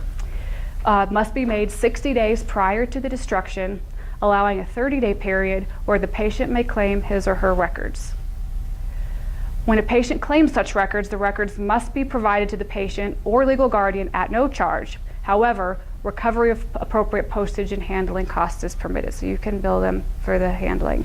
Another thing that it doesn't say it specifically in the Colorado rules, but I would tell you from just like my rule, is when they come and pick these up or when they request them, obviously do what you would naturally do. Verify the address that you're sending it to. If they're just having you mail it to a certain address, before you send it out to them, make sure you somehow identify that's really who the patient is. There are so many problems right now with medical identity theft. You do not want to be a part of it. And if someone calls and says, hey, mail these records to wherever, you need to make sure that you have absolute certainty of who that patient is. If they're coming in to pick them up, ask for an ID. If it's a parent guardian, they need to have something that identifies that they're a guardian or they have the authorization to pick it up. Sometimes it's family of people that are in nursing homes and that kind of thing. You need to have a power of attorney. You need to have some identification that this person has the authority to do that. Make absolute sure that you're getting that information. Can the publication be online, or does it have to be? It can be on your website. It can be in a paper. It just has to be. Yeah, because the paper one, it's $700 to put a notification in. Wow. Was that your office I sent that to? Oh, it must have been yours and someone else's. Okay. Okay. Okay. Is there detail on what you have to put in book notes? You can't put the patient's name in there. You can't put the patient's name, but you can list your practice name. And if you had, some offices have actually gone under a different name. They've changed it a time or two, so you have to list what you might be known as, your name, the address, the contact information for your office, and then make a publication that you're disposing of records dated, from a specific date. This is how to contact you if they'd like to obtain those records. You have to do, that's what you do. But yeah, you definitely can't put any patient information. How do you find the ones for Washington? I'm sorry, what? Find the ones for Washington. Give me a couple days. It'll be most likely on the state association website, but give me a couple days. I'll help you find it. So this is more on disposal of patient records. Now this is per HIPAA, so this is Washington, Colorado. This is everywhere. HIPAA says that reasonable safeguards. Actually, did you have questions regarding the Colorado portion? They have a brief statement about this is what they require, but then we'll go into HIPAA. Okay. So reasonable safeguards must be implemented to limit incidental and avoid prohibited uses and disclosures of PHI, including in connection with the disposal of such information. HIPAA security requires that covered entities implement policies and procedures to address the final disposition of electronic PHI and/or the hardware or electronic media on which it is stored, as well as to implement procedures for removal of electronic PHI from electronic media before the media are made available for reuse. So you have to follow both guidelines. And by the way, there's HIPAA security and HIPAA privacy. You probably know that, but there's two entities here, and we're looking at, we have to make sure that we're in compliance with both of them. If there's ever an issue where you're hearing a rule from one place, but there's another, like Colorado has one rule, for example, but the HIPAA rule is more strict, always go with a more strict one. If you ever wonder, go with a more strict rule. But these just complement each other, so there's not an instance like that. Now, I got some information from some healthcare law offices here in town, and there's some additional recommendations that they have for disposal of records. Use the same method of destruction each time. Maintain a written log to document files that are being destroyed. Assign more than one employee to the task. This supplies witness to the destruction. Attending employees should sign an acknowledgement that they witnessed the destruction. So never have just one person doing it. And if you hire it out, there's actually, if you have a lot of x-rays, if anyone has x-rays they need to dispose of, there's actually places in Denver that are HIPAA privacy. They have all the HIPAA statements that will pick up your x-rays and do it. I didn't bring any of their information with me today, but if you need it, let me know or email me or something and I'll get that to you. This is more for HIPAA. Workforce members must receive training on proper disposal policies and procedures, so you don't want to take a stack of stuff in there and say, hey, just get this shred. You want to review with them. These are patient records. This contains social security numbers, identification information, insurance coverage information. This is what we're going to do with it. This is how we're going to dispose of it. You need to have a training session. It needs to be documented. If it's not documented, it didn't happen, so it needs to be done. And everyone should hopefully have written office policies. This needs to be somewhere in your policy manual, just identifying this is how you handle disposal of patient records. Protected health information cannot be abandoned or left in dumpsters or other containers that are accessible by the public or other unauthorized persons. HIPAA does not have a specific protocol for proper disposal and requires the entities review their own circumstances to determine the best steps to safeguard PHI through disposal. So this is where this is actually a good thing because they're not giving you rules that you can't comply with. They're telling you you need to assess the situation in your own office with your own records, the type of records you have, the type of information you have, and determine what the best and safest method is to getting rid of those. Here are some examples for paper records. They say burning, shredding, pulverizing. The PHI must be rendered essentially unreadable, indecipherable, and unable to be reconstructed. Electronic media, and by the way, some of this verbiage, as you're putting your office policy together, or this portion of your policy, some of this verbiage would be really good to include. That the patient information is determined to be or must be indestructible, or unreadable, indecipherable, and unable to be reconstructed.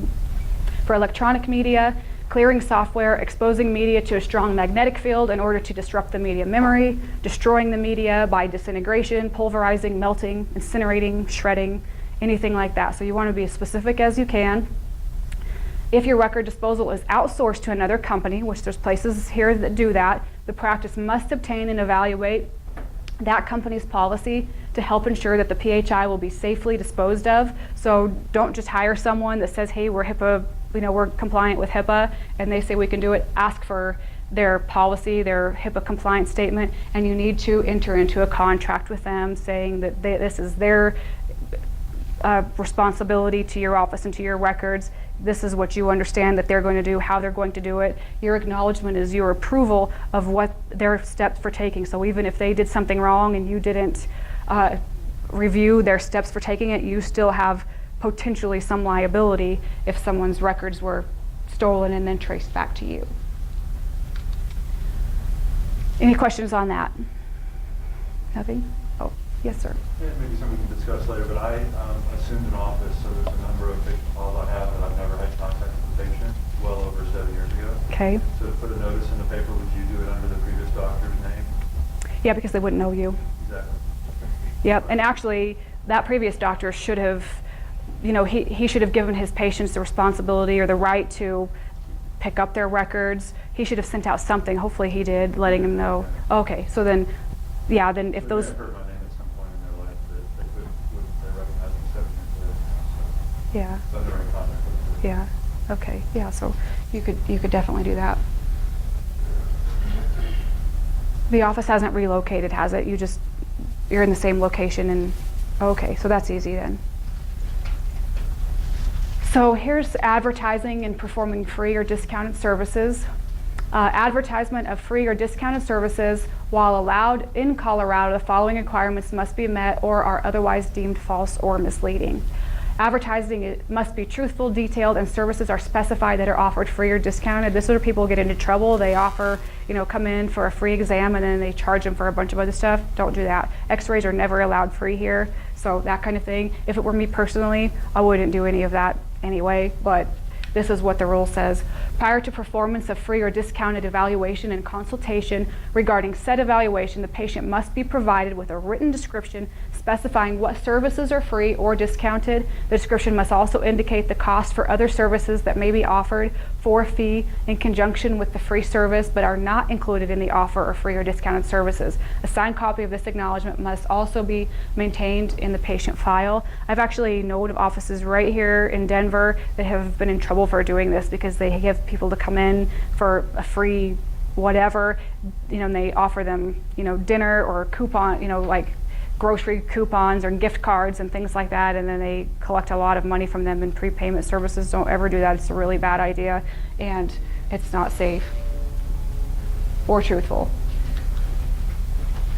A separate charge must not be made for the professional evaluation of the free or discounted diagnostic tests, whether such professional evaluation is made at the time of the initial visit or at a later date. Any discounted services must show the discount from standard fees. So again, if you have time of service discounts and your standard fee is $50 and your discount is, to $40 for the time of service fee, you have to show this is the standard fee, time of service discount $10. You need to show what the discount is. And the OIG position, which we have discussed before, you probably have heard, is that discounting doesn't allow chiropractors to discount in excess of 8 to 15% of standard fees. There's actually a calculator online that you can see where you should be able to what the percentage of discounting you should be able to do is. The discounts must also directly correlate with the bookkeeping savings achieved by the practice. So you have to do a little bit of math to determine what time of service discount that you're going to be able to offer. Free service or the discounted price must not be billed to a third-party payer for reimbursement. So you can't have a time of service patient and then submit to their insurance. That's dual fees. That is, time of service and insurance patients, it's different. It's a different cash. Your time of service fee isn't a fee schedule. It's a bookkeeping savings. It's a time of service discount. Like I mentioned a couple minutes ago, advertising for free or discounted x-rays shall be deemed unethical, advertising and grounds for discipline. One thing I wanted to hand out to you while we're talking about the discounts is, let's see, I don't know if you've heard of Chiro Health USA. It's free to the doctor, so I'm not selling something to you, but I want to show this to you because discounting is one of those areas that is really, could you just take one and pass it down, please? It's a gray area in a lot of states and offices, and this is one of the reasons that patients get into trouble with or doctors get into trouble with their patients and with their states because of discounts and prepayment type of things that are confusing. Chiro Health USA is free to the doctor. It's literally a program you sign up, but they have gone through all of the hoops, the legal hoops and the state hoops and the HIPAA and all of that kind of stuff to be able to allow a discounted fee pricing for your office legally. And the neat thing about it is if this patient's pay, I think it's $35 a year for this, and they get to receive your discounted pricing legally and ethically, and it's substantiated. So a time of service fee schedule is difficult to substantiate because you're having to do some math and then prove it. With the Chiro Health USA, you don't have to do that.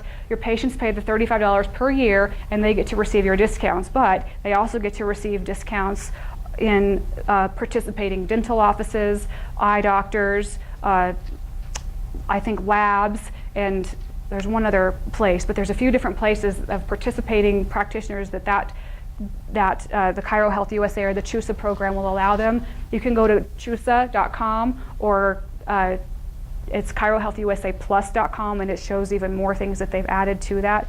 It's really neat, and in fact there's a lot of companies that are because medical benefits for employees are getting to be so expensive, a lot of them have actually reduced the major medical coverage that they're allowing for they're giving to their employees and giving them like emergency care and that kind of stuff only, but then paying for the CHUSA program because it still gives their employees a benefit of, discounts at participating providers. So it's really a neat thing, and it's definitely affordable. And that fee per year, if I were to pay for it for myself, it covers me, him, and my twins, and so it's that much per family, not per individual, so it's really nice. So take a look at it. They have webinars. If you want more information, just give them a call or check online or ask me. But that's the direction I would go rather than trying to go through the time of service calculation to determine what percentage you can do. Any questions on that? Nothing? This is hardship per Colorado. Does anyone have hardship agreements or hardship arrangements they've made with patients? Okay, this is hardship. So the waiving of copayments and deductibles for treatment and related x-rays can be applicable for up to 25% of patients during a calendar year. However, for such waiver to apply, services must be classified as for charitable purposes. These guidelines include the healthcare provider determines that services are necessary for immediate health and welfare of the patient. The waiver is made on a case-by-case basis, and healthcare provider determines that payment of deductible or copayment would create a substantial financial hardship for the patient, so which means you have to collect some information. You can't just say, we'll just charge you this lower rate for now. You actually have to collect hardship information from them, financial information. You have to be able to support that this is a hardship case. The waiver is not a regular business practice of a healthcare provider, so don't make it something that you tend to offer just to get patients to come in to get care. It's intended to only be temporary. Advertising of this is completely forbidden. Advertisement of waiver of deductibles and copayments indicates this is a regular business practice of the provider and is punishable by the Colorado law. This isn't Colorado, this is just because this is what I think. Hardship agreements must be clearly documented in all cases, which Colorado would definitely adhere to that because they're talking about the waivers. A clear need must be established. Hardship is only intended to be temporary. Permanent hardship agreements, while are difficult to continue to prove the necessity of, may also be considered fraudulent because you're showing a dual fee schedule. If hardship agreements is on file with a patient, this should be reevaluated at a predetermined point in time. So if a patient comes in and they were just laid off from work and you collect the information to determine this is a hardship case, this is what you're going to do to help them over the course of time, let's reevaluate in 90 days to determine if this is still the position we're at, and you need to be able to follow through with that. It needs to be on your hardship agreement. It needs to be something that's readdressed, not put in their file and forgotten about. Other penalties may be imposed for waiving copays and deductibles, as this causes patient breach of contract with insurance.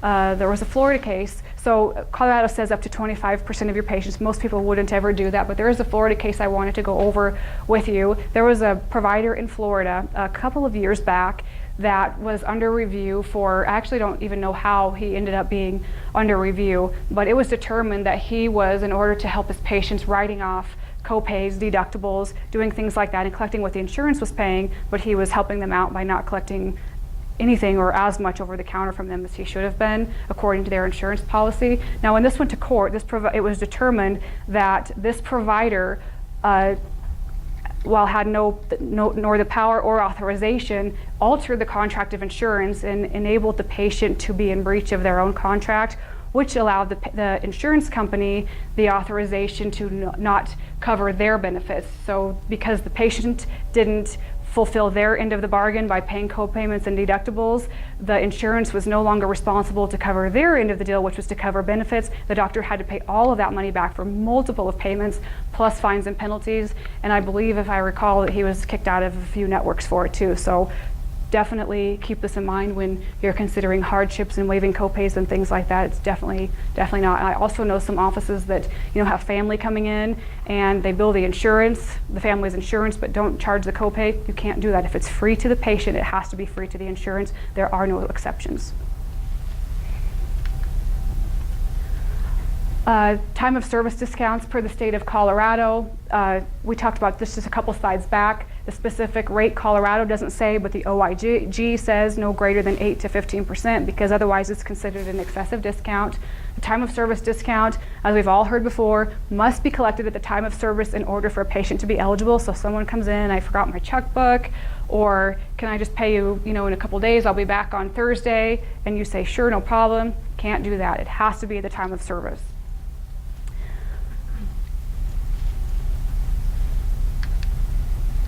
Any questions on that? Brandy, Yes. what does OIG stand for? Office of Inspector General. Thank you. Well, what do you Sorry. mean you can't do that? They do that. I'm sorry. They do forget their checkbook. Well, the only thing that you can do is if they're going to come Tuesday and Thursday, and they're here on Tuesday, maybe they want to pay for Tuesday and Thursday, but technically you can't do that. I mean, there are offices that do it. We did it, and people forgot all the time, and we would say, we'll see you soon, and we'll do it. And so it's just that's the rule. And what happens is that if a patient gets upset with you, or if they take something and submit it to their insurance, or they tell their neighbor who tells a friend who tells someone else, hey, they only charge you this much per visit and they'll bill you once a month, and all of a sudden the wrong person finds out, then the next thing you know, the state association gets called. You have people coming into your office, because that's happened before, and walking off with your computers. This happened in Texas, actually. They just walked into their office, picked up their computers. The staff was freaking out and panicking because all their stuff was being hauled out for review because of things like this. And so it's just not worth it. So you have to have a clear policy in your office. I would post it in my office up on a wall to be read, have it in your patient paperwork, and financial consultations. This is another thing that makes the financial consultation really necessary, is to let patients know, especially those that are your time of service patients, that time of service absolutely has to be collected at the time of service. We just can't offer exceptions. There are so many regulations on account of the state and HIPAA and the Office of Inspector General that we have to follow protocol in order to protect ourselves and protect you. So it's to their benefit too, but I don't think that you wouldn't be liable for somebody forgetting their checkbook. That's their liability. no, you wouldn't be liable for it. If they come in the next visit, you could demand that they pay before they get the next Sure. visit. You could, yep. And there are offices that do that. You're not liable for them forgetting their checkbook. What you are liable for is this appears as a dual fee, because if you're with insurance, for example, you bill now and you get paid later. So with your patient, when you're able to offer these bookkeeping savings, is because the paperwork part of it, the bookkeeping part of it is eliminated. So they get the services now, they pay now. That's what allows it. And so that not happening makes it a problem. The reason So- for the discount is because you're getting money back. Yeah. Right. What about So when violence people is- self-bill? So they're paying the time of service, but then they take the statement being counted form and they're turning it into their insurance. So they can do that. Patients can submit their own statements. You just can't do it. The ones that can't are your Medicare patients, of course, and then you can't provide that information, that level of super bill to them. But otherwise, some offices even have a policy that they don't submit to any insurance. This is their fee, but the patients can self-submit. They can do that. Yeah. But again, with your patients self-submitting and you have a standard fee, but you're offering them a time of service and they ask for it to self-submit, that is so there's been, not with major medical insurances and not in Colorado that I'm aware of, but I know in the state of Arizona with some other types of insurances, the insurance has actually won that argument somehow. I haven't yet figured out how they've done it, but in the doctor allowing a lesser rate for specific, patient case types like your time of service patients, and then the offices had to start offering those rates to the insurances. So the best thing to do, in my opinion, is to use CHUSA, because it gives them, allows the discount even if you have the contract and they're still self-submitting after that. At least you have something that validates that these fees were arrived at from all of these legal, you're behind a lot of legal backing there versus your own bookkeeping that this is determining the savings that you're offering. So, mhm. Brandy, is there a proper way of coding for the time of service? So, yeah, well, you can list the service, but then you have to list, like in Colorado, they call it, oh, actually, Colorado, it's called a time of service discount, so a lot of us just use TOS, discount, but you have to show the discount. So if you have to basically have another line item there to say this is the service that they receive and this is the charge, this is the time of service discount, but you have to have the payment posted at the same time because otherwise they're not eligible for time of service discount. So, but otherwise, as far as service codes go, there's nothing. But I do know some offices that are using wellness type services, different like wellness codes, ABC codes and things like that to identify those a little bit more clearly, and it separates them a little bit. So there's no question that you're having issues with dual fee schedules, if that makes sense. So I can give you some examples. I'll get my book out in a little while. You're told we can't practice CHUSA would still be absolutely what you want to do, right? Yeah, because it gives you, well, theoretically, CHUSA helps you to increase volume also. If you go to their website, you can type in your zip code and it brings you a list of all the providers in your area that are participating with CHUSA. Again, it's free to you guys, so if it were me, I would do it because it costs you nothing other than about an hour of training time to understand how it works. And the benefits to the patients are really good because they get dental offices that are participating, their eye doctor, some labs, that kind of thing that are participating. When they go to those places, they can use their CHUSA. I think they get a card just the same as you would get an insurance card, and they get those discounts in those places also. So, in one visit, it pays for itself really in a chiropractic office, let alone in a dental office and your eye doctor and those places too. So it's actually really, really growing in popularity because there's so many complications with fees and fee schedules and billing and that kind of thing. This has become very, very reliable. Okay. So I guess we'll go over the Colorado advertising, and then he said I have to take a break. So we'll do this. The following types of advertising are considered misleading, deceptive, false, or unethical, and therefore are not allowed within the state of Colorado.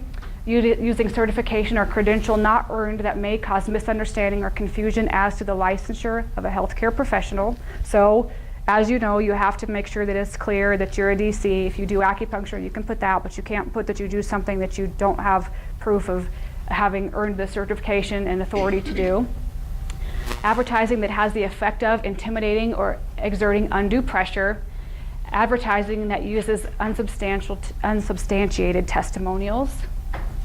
And with the testimonials, make sure those that are the scope of within your scope of practice. So I've read a few of them on websites here that have nothing to do at all with the chiropractic scope of practice, which potentially is misleading. Advertising that creates an unjustified expectation or guarantees a cure, you can't do that. Advertising that offers gratuitous services or discounts, the purpose of which is to deceive the public. Advertising free or discounted x-rays is not allowed. Advertising that is misleading, deceptive, or false, of course we can't do that. It must be clear to the public that the advertisement is from a doctor of chiropractic, so you have to be very clear about that. Anytime the type of advertisement is placed, chiropractors must possess information that substantiates the truthfulness of any assertion, omission, or claim set forth in the advertisement. So don't say something that you can't validate.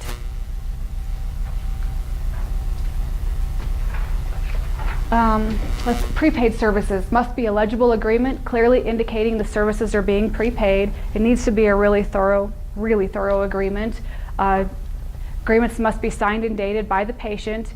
The patient and the practice must retain a copy. The patient has the right to cancel the purchase of the prepaid treatment contract for any reason prior to midnight on the 30th day after the date of signing the agreement. To cancel, the patient must provide written notice of cancellation to the provider. This is all really important. This is Colorado. The practice has the right to retain itemized prorated amount that reflects those services that were rendered at the discounted rate charged in the written prepaid contract agreement. So does that make sense? If they prepaid for so many services, and so they obviously get a discounted rate for that. By the way, keep in mind the OIG opinion of 8 to 15% discounting. This applies to that as well. But What if you have a CHUSA that doesn't apply anymore, right? CHUSA doesn't have anything to do with prepaid plans. Prepaid for them. Well, it's not an allowance, it's just that they don't have anything to do with it. They're a time of service. So anyway, if you can actually go back, if a patient says, you know, I'm moving away and I'm not going to be able to finish these last 3 visits, you can go back and take away the proration and charge them the actual amount for the services up to that point, and then refund them the remainder from that point, if that makes sense to you. You're allowed to do that, so you said, yep.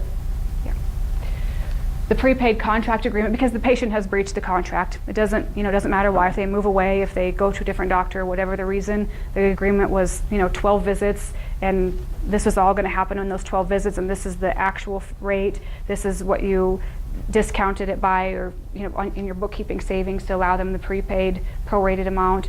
But when they breach that, it's breached, and so they're now paying the actual standard fee.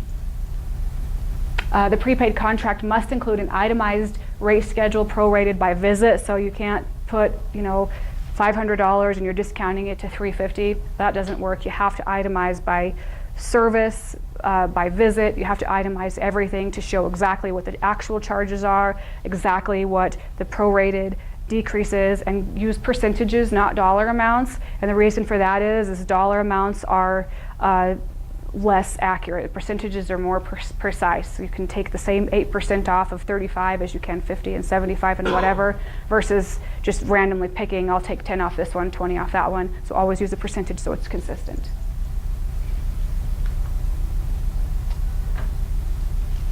Here's some more on Colorado. Written informed consent from a patient or representative must be obtained when unproven procedures are performed. Defining unproven procedures, the procedure should be taught as a part of regular curriculum of at least one college and approved by Council of Chiropractic Education. The procedure should be based upon anatomical, physiological, and/or structural relationships which can be verified through standard diagnostic procedures. I want to actually stop here because it's going to take a few minutes to discuss this, because some of us in here, maybe all of us, do things that aren't considered proven procedures, and so we're going to have to review that. So let's take a few minutes and we'll come back and do some more. Hi. There's a lot of information. Good, how are you?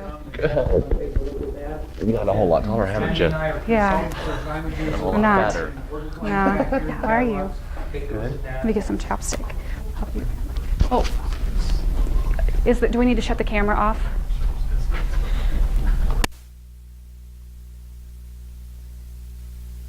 Type out answers, explanations, and I really like when I explain things, I don't like to just say, well, this is what you do, but I like to say, well, this is what you do, but this is how I know, and then show you the resource. And so I'll just send that to you as a packet, so everyone's questions and answers will be on the same page, because a lot of you are wondering some of the same things, but then the reference to it will be there also, because it's really important from a compliance perspective, and just also for your own safety and understanding, to know that I'm not just telling you this because it's what I think, but I'm telling you this because these are the references that I have that prove that I'm explaining things properly. So anyway, write that down, and then I'll just put it together and email it all out next week, and then we'll go from there. But if you're overwhelmed, what are the top 1 or 2 or 3 things that you need to work on, you want to understand better, you need more information on, and write it down, and then I'll help you with that, because once I know when you get overwhelmed, then you kind of start to shut down a little bit, and things stop making sense. And so, just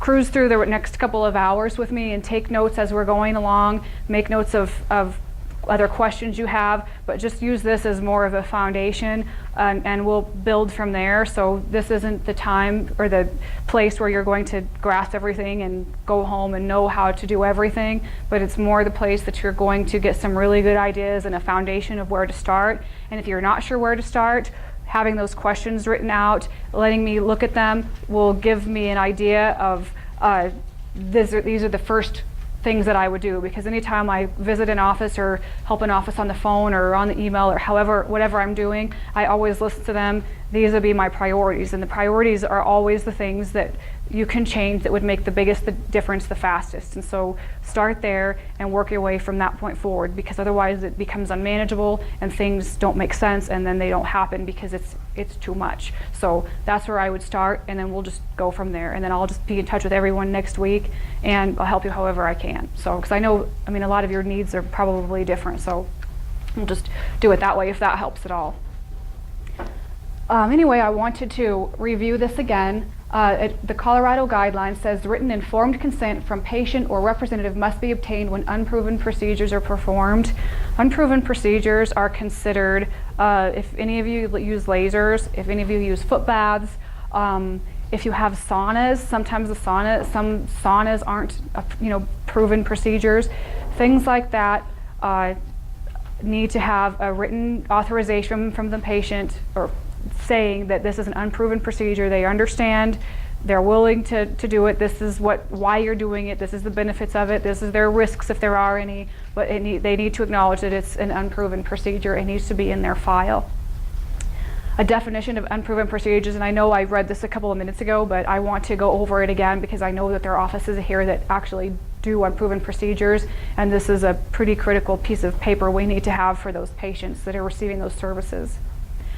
A definition of an unproven procedure: procedures should be taught as a part of a regular curriculum of at least one college and approved by Council of Chiropractic Education. So like with lasers, for example, I think Parker teaches lasers, right? So, you have to verify some of the things that you're doing. Procedures should be based upon anatomical, physiological, and or structural relationships which can be verified through standard diagnostic procedures. So you need to identify what those are. It doesn't necessarily need to be on your acknowledgement form, but it needs to be somewhere in your paperwork where your list of unproven procedures are. You need to be able to identify where this is taught or where this is, if this was approved by the Council of Chiropractic Education, and you need to identify what the procedure is based upon, anatomical, physiological, or structural relationships. So you need to have that clearly identified in the event those records are reviewed or that information is reviewed, which, by the way, from that perspective, your office manuals, your procedure manuals, all of that kind of stuff can be requested for review. It's not necessarily from insurance companies that are requesting it.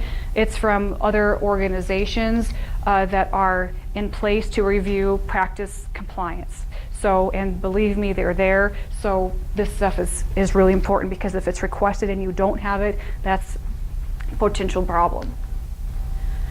The procedure should be supported by a body of evidence using standard scientific research methodology and should have periodic review by the board based upon current research as evidenced by publication in peer-reviewed professional or scientific journal, supportive preliminary results in peer-reviewed journal, investigation in progress sponsored by agency independent of procedures developers, hypothesis clearly derived from supportive literature published in peer-reviewed journals or texts. One thing that I can tell you is if you go and look in your HCPCS, in your Chiro Code book, there's a HCPCS section, and in that HCPCS section there are codes for services like foot baths and like lasers and things like that. If it gets to the point where there's a HCPCS for it, because these are temporary codes, this stuff has already been done. So you can make sure you know what the code is, but it means that you don't have to do the research and dig all of this stuff up, but you do need to find where it is, but you don't have to wonder if it exists, because if something gets into the HCPCS section, it has to go through this process in order to make it into the coding book, because your HCPCS codes are considered temporary codes and they've already gone through the major process of getting into the coding manual, but they're still being evaluated to determine if they're actually going to get a real code or not, your CPT code. So, but they're HCPCS codes, and so anyway, that's helpful to know and saves you a little bit of time. Informed consent must consist of the following. The patient must be notified in writing that the procedure has been designated unproven by the Colorado State Board of Chiropractic Examiners and that its effectiveness has not been demonstrated. Patient must sign written consent to treat before a licensee may perform the unproven procedure. Patient must be given a copy of the signed consent to treat. I mentioned a couple minutes ago, the soft, cold, or cold laser falls into this category of unproven procedures. Anyway, if it's for reasons not approved by the FDA, which I guess there's some lasers that have been proven for pain. So if you're using a laser for something else, this falls in the unproven category. If it's for pain, then that's proven. So it's not an unproven procedure. So that. Right. Does the state board give us a list of things that they do deem unproven? I bet they have a list. I don't know that I have it, but let me see. If you could write it on the back of your seminar evaluation, I'll see if I can get it and email it out. Rules and regulations. The list of unproven procedures? Okay. Certain things that you have to. I bet I do have it then. Analysis in my manual. You're just Okay. muscle testing supplements. That's where I'm hanging out here. I- Another question, Brandy? Oh, yeah. On the unapproved procedures concept. Before it's done, so when you first admit a patient, can you just say, here, we might be using this, sign this off, or does it have to be, oh, we're going to do laser today, and I haven't done that before, now I got to get a new procedure? Well, if it's given with their initial patient paperwork just to acknowledge, and as they're filling out a bunch of other stuff when they may not know what it is, they're just signing away at that point anyway, that would be kind of a dangerous time to do it because you haven't really, they haven't really acknowledged that it's receiving an unproven procedure. So just use caution when you're having them sign that. It needs to be discussed with them so they realize what they're signing. You know, when they come in as a new patient, if you just add it in with your new patient paperwork, which will be what most people would do, that's fine. Just make sure that whoever's giving them the paperwork reviews with them. This is for your case history. This is for these items or services that may be rendered through the course of care. This is some information on that. Just, you know, make sure that you let them know what it is and give them an opportunity to ask you a question versus stick it in the stack and wait for them to sign it, because most people don't know what they're signing. So here are some requirements to meet the HIPAA updates. Is anyone familiar with, you're probably all familiar with HIPAA. There were some updates just implemented a couple of months past. I wanted to share those with you because it ultimately does affect documentation, record keeping, and all of that kind of stuff. So a couple of things that your office will need to update because of these HIPAA updates includes your notice of privacy practices. It should be updated to reflect the changes, and I'll share the changes with you in a couple of minutes. All new patients seen on or after September 23rd of 2013, this is per HIPAA, by the way, so this is something that needs to happen, should sign the updated notice of privacy practices. Your updated notice of privacy practices must be prominently displayed in the practice and provided to all established patients upon request. So if this isn't hung up in your office somewhere, then it needs to be. Practice authorization forms to release protected health information must also be updated. So anytime a patient calls in or comes in and has to sign to, you know, release information from somewhere, these forms need to have some updated verbiage on it starting September the 23rd. Any business associate agreements, so any of you that have massage therapists that are working for you, associate doctors, anyone else that has access to your records that's not an employee of yours needs to have a business associate agreement signed. The business associate agreements need to be updated as well. Brandy, does that include like insurance companies? Include what, who? Insurance companies? So Not the insurance companies. So with your insurance companies, the patient has a contract with them or you already have a contract with them. But if you outsource your billing, you need to have a contract with your billing service. So if you use a clearinghouse, you would already have something like that in place because they would have given you a business associate agreement when you signed up with them. I have a sample of a business associate agreement, or not, I didn't print that one actually, but I have a sample of the updated notice of privacy practices. And I will show that to you. Most offices that have maybe 1 or 2 pages of their notice of privacy practices, but what about a third party like like Columbine? who? Columbine. Because we don't, the patient doesn't have an agreement with Columbine.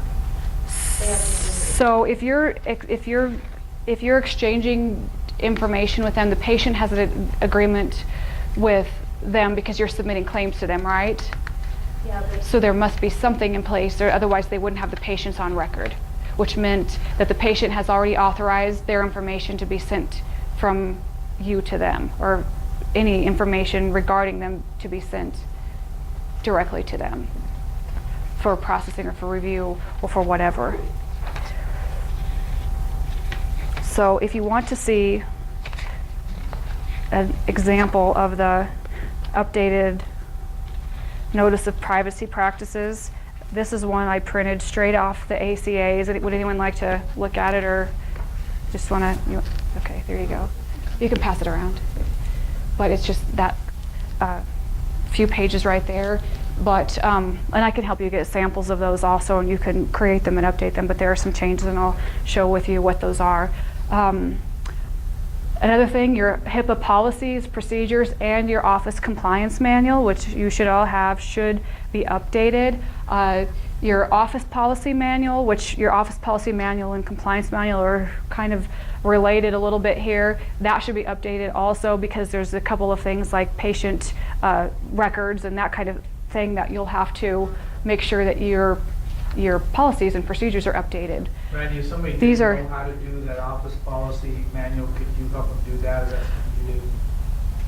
Yeah, so an office policy manual outlines your job descriptions, your opening procedures, closing procedures, what you do, what do you have a policy on cell phones in your office? Do you have a policy on how quickly your phone should be answered, or how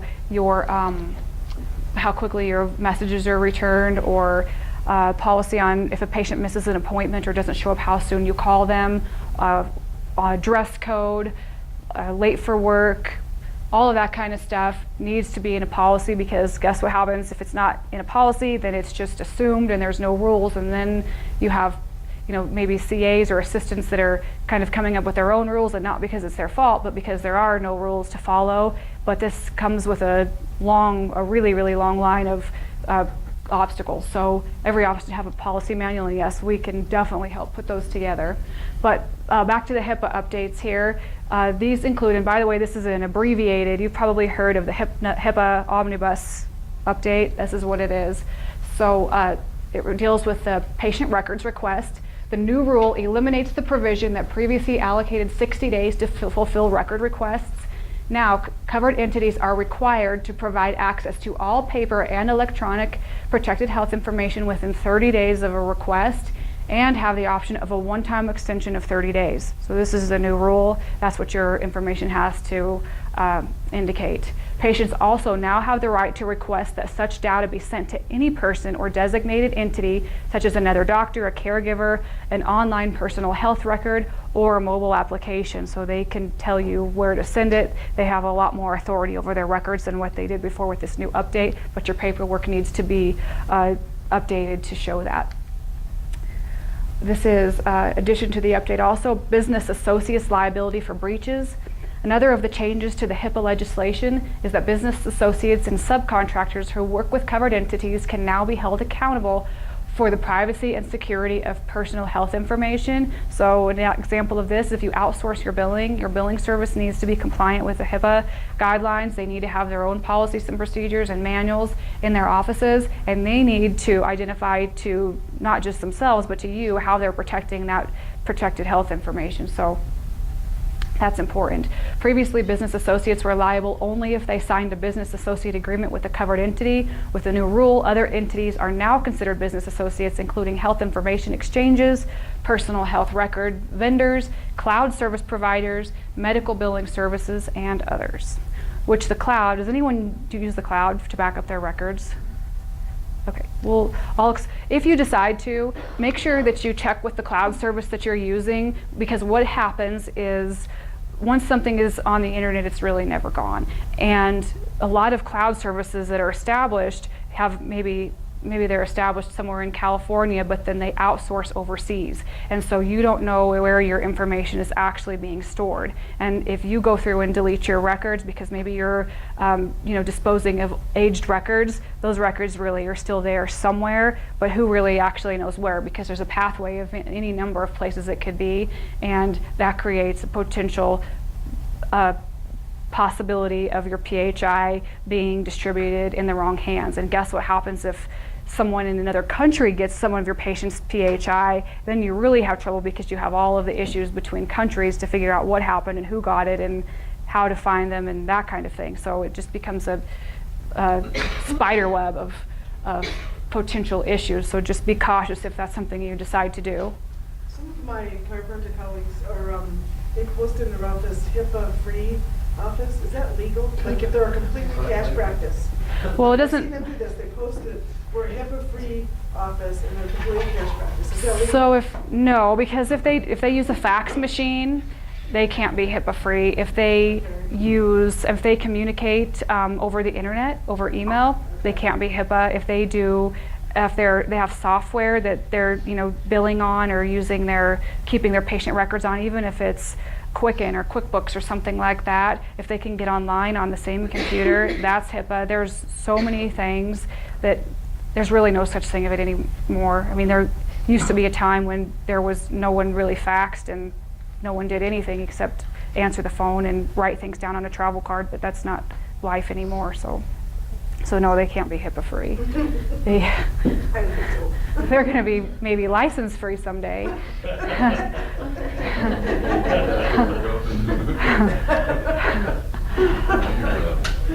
Okay, here's another update.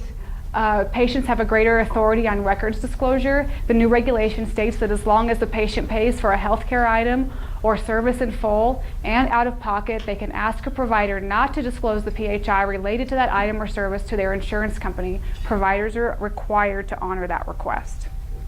So, everyone understand that? So if an insurance company goes fishing on past records, does the patient have the authority to say no way? If they're asking for past records and the patient has asked you not to disclose any of that information, you have to honor the patient's request. And you have to honor the patient's request. But that would be more from now going forward because this is implemented. So if I had a cash patient who came in and had been treating with me for a while and they paid cash and they got into a wreck and the auto insurance says, oh, well, you've been treating probably forever, I want all your past records, the patient can say no. The patient could say no. Yeah. But most likely your patient would have requested prior to this and saying, I don't want you to send any records without my authorization. And so, that would need to be clear, because otherwise you're trying to call the patient and say, well, I don't think we should do this. And you're kind of in a scramble with the patient deciding what to do. And then it becomes, well, why don't they want to send the records? It becomes more of a controversial type of thing versus this was the patient's request to begin with. So you have to, yeah. Okay, This is only if they pay out of pocket? Insurance or for everything? If they pay for a healthcare item or service in full and out of pocket, they can ask a provider. Now, if it goes through the insurance anyway, then the insurance has the right to see those records. Okay, so it's for cash or, okay.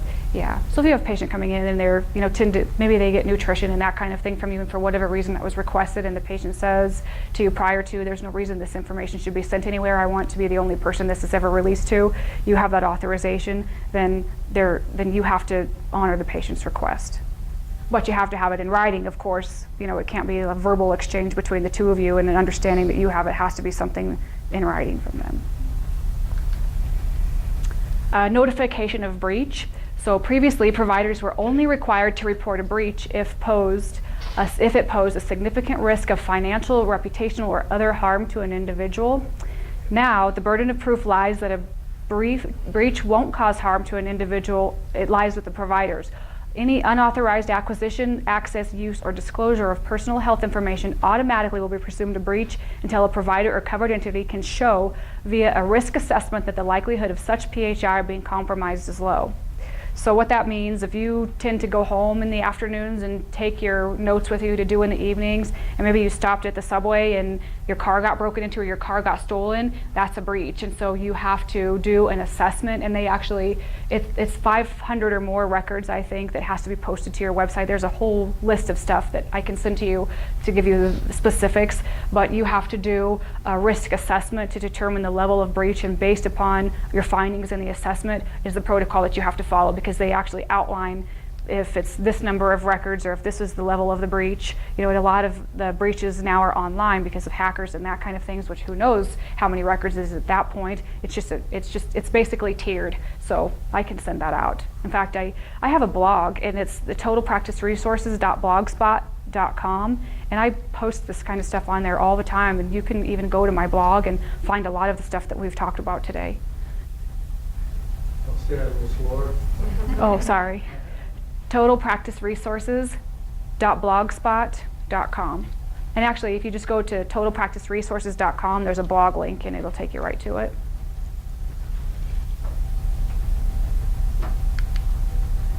So here are penalties. There is in place a tiered penalty structure for covered entities that violate the law. It increases fines to as much as $50,000 for willful neglect of information without correction and $1.5 million for multiple violations of identical provisions. Congress has been very clear that they expect the law to be enforced more aggressively.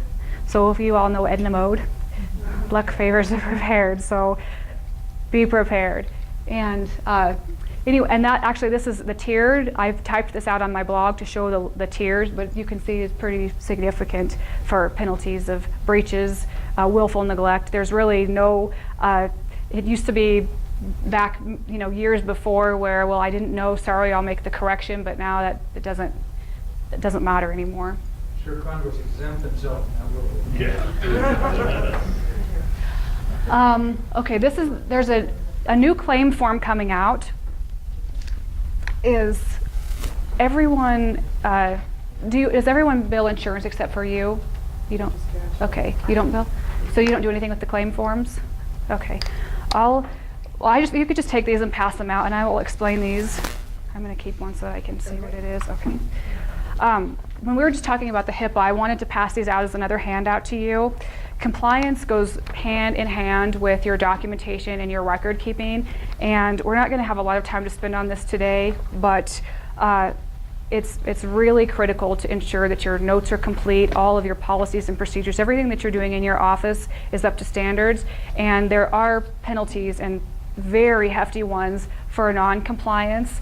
And this is talking OSHA, this is talking HIPAA, and this is talking medical business compliance. And so what I have is I've just explained on this side what compliance actually is. And on this other side is a complete compliance questionnaire. And you can go through your office and just give yourself the test and answer the questions. You don't have to do it right now, but sometime, this week or next week or whenever you have the chance to do it, just go through and kind of rate yourselves. You can fax it back to me or email it if you want, and I can help you. Otherwise, it'll give you a really good idea of things that you need to work on, because this is really, really critical. And as we're having these changes that are coming into place, like the Affordable Care Act and the insurance exchanges are opening up, we have ICD-10 coming down the pipes, we have compliance and HIPAA and OSHA updates and that kind of stuff that we're dealing with. It's really important to of course, like I mentioned, break everything down into priorities and manageable pieces, but to know what you have to do so that you can determine what those priorities are. And I can assure you this is going to be one of them. So anyway, you have those. Did everyone get one? All the way back? Okay. The new claim form that's coming out looks like this, and then it's nice and blurry for you again, but the one thing I wanted to show you is basically the updates is pretty much the same as the last one. They've just made some abbreviations and some punctuation type edits, but the main difference that's going to make a big difference to you is right here where your diagnosis all go. On our claim forms that we're using right now have 4 diagnoses. Right now we have 12. And this goes when you remember the 5010 that happened a couple of years ago, this is another part of that. This is preparing us for ICD-10, the coding update, because we're going to be reporting a lot more codes. So with ICD-10, there's a lot more codes to evaluate and to understand and report. So this is the new claim form, and I wanted to show that to you because we're going to be having to use it here pretty quick, and the other one isn't going to be usable. So implementation for that new claim form must take place no later than April 1st, 2014.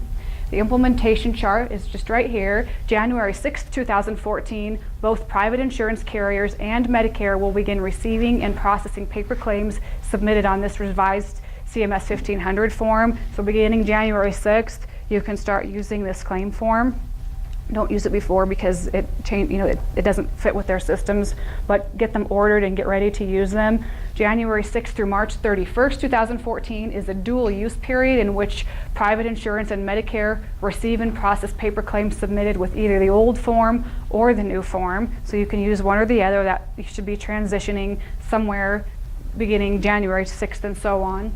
And then April 1st, 2014, the new version, or the old version, is discontinued completely, which is the version we're currently using, and only paper claims on the new form will be accepted by both private insurance and Medicare. So that's our, this is where I was going to take a break earlier. Anyway, that's the new form, so those are things that you need to know about. So if you need to order claim forms pretty soon, order less of the old ones and some more of the new ones, because we're going to have to be implementing those. And there's instructions on how to fill them out, and it's literally basically the same, other than, and actually for the first part of the year, there's not going to be much different at all, because we're still using ICD-9. It's going to be later in the year when we transition in October to ICD-10 that we notice the major difference with these claim forms, but our software is going to be updating to it, all of that kind of stuff. Do we have any questions? Another thing I wanted to cover today, because on the back side of our documentation and record keeping is the records review and the audits, which is obviously the reason that we're in here, or part of the reason anyway, besides the need for CEUs, is because there is a concern of audits and record reviews, and what are they looking for and that kind of thing. So I wanted to share with you some of the things that they're looking for and what they're finding. So why do we have an increase of record reviews and audits? There actually is a reason that chiropractic, as other types of providers, so definitely don't feel that you're alone, it's not just us, but are seeing more record reviews and audits. It is not a passing phase. This is something that is enhancing almost by the week. There's more programs being put in place all the time. Companies or organizations being contracted by insurance companies and Medicare and federal agencies to form specific types of record reviews and audits, and they have ways of collecting information or receiving data on you at some level to determine if you need to undergo a deeper level of audit. So this is going to be around forever and probably get a lot more strict as time passes. I know at least in the next year it will. Clarification and review the statistics and patterns of the following, in the following slides. So as practitioners, this too is a responsibility that we took on when choosing this profession. I added this because when I mentioned this and I see you in the back, yeah, we didn't realize that we took that responsibility, that all of this was going to happen. There's been a lot of changes since some of you have got into practice that you didn't even, see coming ever, but it is a responsibility. We knew we were going to have to take records. We knew we were going to have to follow a specific protocol. So unfortunately, aside from just the patient care part, we also have all of this other stuff as doctors that we have to adhere to in order to provide the best and safest care to our patients. And I know that it's frustrating because you want to take care of your patients and that's what you want to do. He tells me that all the time, and I look at this, and some of it as I look at it, it really makes sense, and it's things that really we should have been doing before, and other things it does make it more difficult because, like I mentioned earlier this morning, we are the low-hanging fruit, and some of the stuff that we're actually being forced to adhere to now is stuff that hospitals and surgical centers and dental offices, all of this stuff is all of those people have already had to do all of this before, but we were just kind of left alone for whatever reason, but now we're not, and now all of a sudden it becomes pressing for us because while everyone else is well on their way with understanding this and moving forward with it, we are all of a sudden faced with all of this overwhelming stuff to learn and to understand and implement, but meanwhile we don't really necessarily have time to implement some of it because any fines and penalties that are in place can still be assessed to us just as they would someone who's been doing this for the last 5 years. So I understand your position on it, but it is unfortunately a responsibility, one we've been aware of, but it is one that we did take on. So basically there are 4 ways for an insurance carrier to recover funds for expenses. One is in deductibles, and so that is the increase of deductible means the insurance carrier isn't having to pay out claims until the deductible is being met. So a lot of patients and ourselves probably with our insurance, we probably notice that we're having to raise our deductibles in order to keep our premiums at the same level or a manageable level. So that's one way, is they have higher deductibles now than they used to. Another is co-pays and co-insurances. So that's a portion that the insurance isn't having to pay out, right? Because that's the patient responsibility. They're offloading that expense to someone else, just like the deductibles would be. Another place is the provider, which is through records reviews, audits, and in payments, or holding you accountable for documentation not supporting the services, so therefore this is not going to be covered because it's not medically necessary, or your diagnosis don't support it, or because it was rendered on the same day as another service and those can't be covered at the same time. Whatever the reason is, it can be recovered from the provider, either by extracting it from them after it's been paid or by finding a way to not have to pay it when the claim comes in. And then other alterations to healthcare systems, which we'll talk about in a second. Continued education and training for this kind of maintenance, for understanding these things, is much safer and easier than repairing system failure. And that means work on it before you get a request for records and before you get an audit, because once that happens, what offices find is themselves in a panic and in a scramble and not sure where to start or what to fix, and all of a sudden you don't even know what to do, and you're having to learn everything all at once. Now is the time to break it down and begin to learn piece by piece what to do. So in the event that you get a records request or you're in an audit, you can say, I reviewed this, I understand that there were some corrections I need to make, so I attended these seminars, I've read these books, I've taken these webinars, and you can actually document and show a path that you've taken in order to learn and understand this, which will be very helpful to you in terms of penalties, avoiding audits, having to reimburse less. That kind of thing shows a good faith effort that you really are trying. You're not just hoping to stay under the radar, but you're making an effort to learn and understand what's supposed to be done and what's expected. These are 7 elements of a payable claim, and this is actually not something that I created myself. These are from healthcare attorneys and people that are insurance companies that are reviewing and processing these claims regularly. The first one is the care, of course, must be medically necessary, which of course medically necessary means your diagnosis must support your services. So if you're billing 98941 but your diagnosis say 739.1 and 739.2, then you're not supporting 98941, you're only supporting 98940. Does that make sense? 98940 is manipulation of 1 to 2 areas, and 98941 is manipulation of 3 to 4 areas. But if you only diagnose 1 to 2 areas, then that's all you're supporting.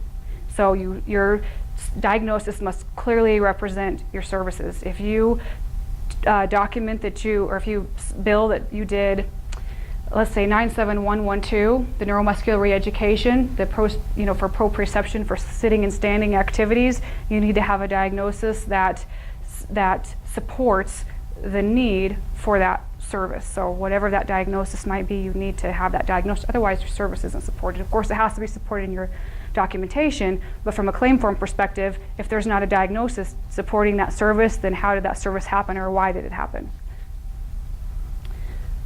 The services must be provided, of course, which seems like a funny thing to have on here, but at the same time, as you go through and read records and you see that an office made a short note about maybe having recommended some exercises to a patient, and yet they billed for 97530 that they did therapeutic activities, but it says that they recommended them, but did they do them? What did they do?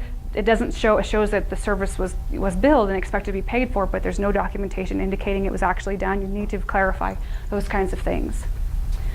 There are no statutory violations. For example, your Stark Law, Federal Anti-Kickback, False Claims Act, things of that nature. Make sure it meets all coverage rules.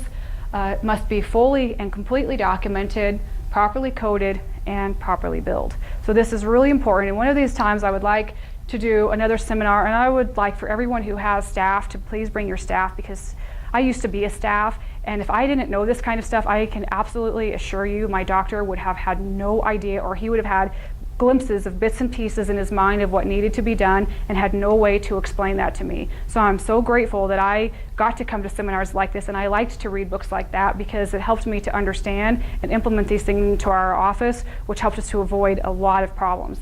So make sure that you bring your staff, because just as it's important for the doctors to know this kind of stuff, when you go home and you're trying to explain to them, you're going to struggle to find the words to do it. And I would like to explain to them to do it because they're essential to the success and the safety of your patient records, your billing, everything that happens within your office.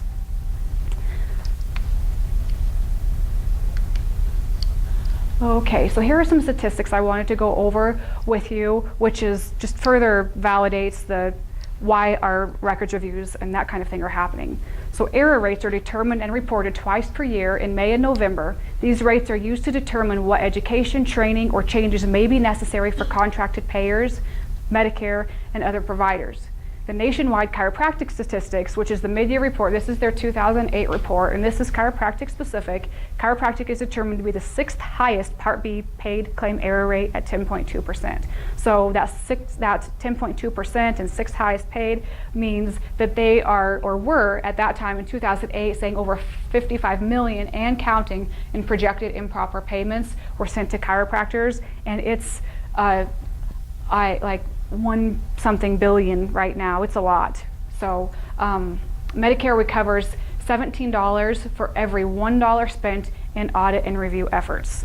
So it's worth it for them to do this. It's worth it for them to put together the programs, to hire the staff, to train the people to go and do these audits, because for every $1 they spend in training and staffing and materials to do the audits, they're getting $17 back from us. These are the most common errors per the CERT study that they found. And actually, this is still from the 2008 report, but I've seen the recent ones and they're pretty much identical to this. Insufficient documentation is 56.3%, which we've been talking about that all morning. And so you probably could realize or recognize why they're coming to that conclusion, right? Medically unnecessary services, 23.8%. Medically unnecessary from Medicare would be just like the example I gave you a minute ago. If your diagnosis says 739.1 and 2, but you're billing for 3 to 4 regions, the 98941, that is medically unnecessary, or it's insufficient documentation. Actually, it's really all of the above.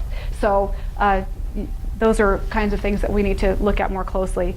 Incorrect coding, that's another example that I just gave you, 16.5%, and no documentation at all is 2.4%, which actually the only reason it's low like this is because the only services that Medicare covers for us is 98940, 41, and 42. If they were looking at all of our other services, this number would be a lot higher than it is right now. So something to keep in mind. So if you're wondering what CERT is, you've probably heard it, but it's the Comprehensive Error Rate Testing Program. This one's been around for a little while. It's a records review program. Chart auditors are performed by a medical review staff. Documentation errors are presented to the practice and corrective action is taken. Documentation errors are also reported to Medicare for claims correcting or adjusting. If you were to end up in an audit by Medicare, this would be the one you would want to end up in because it is the least painful of all of them. The corrective action taken for CERT. So CERT is done for educational benefits anyway. So it's done not only to train Medicare, but to train us.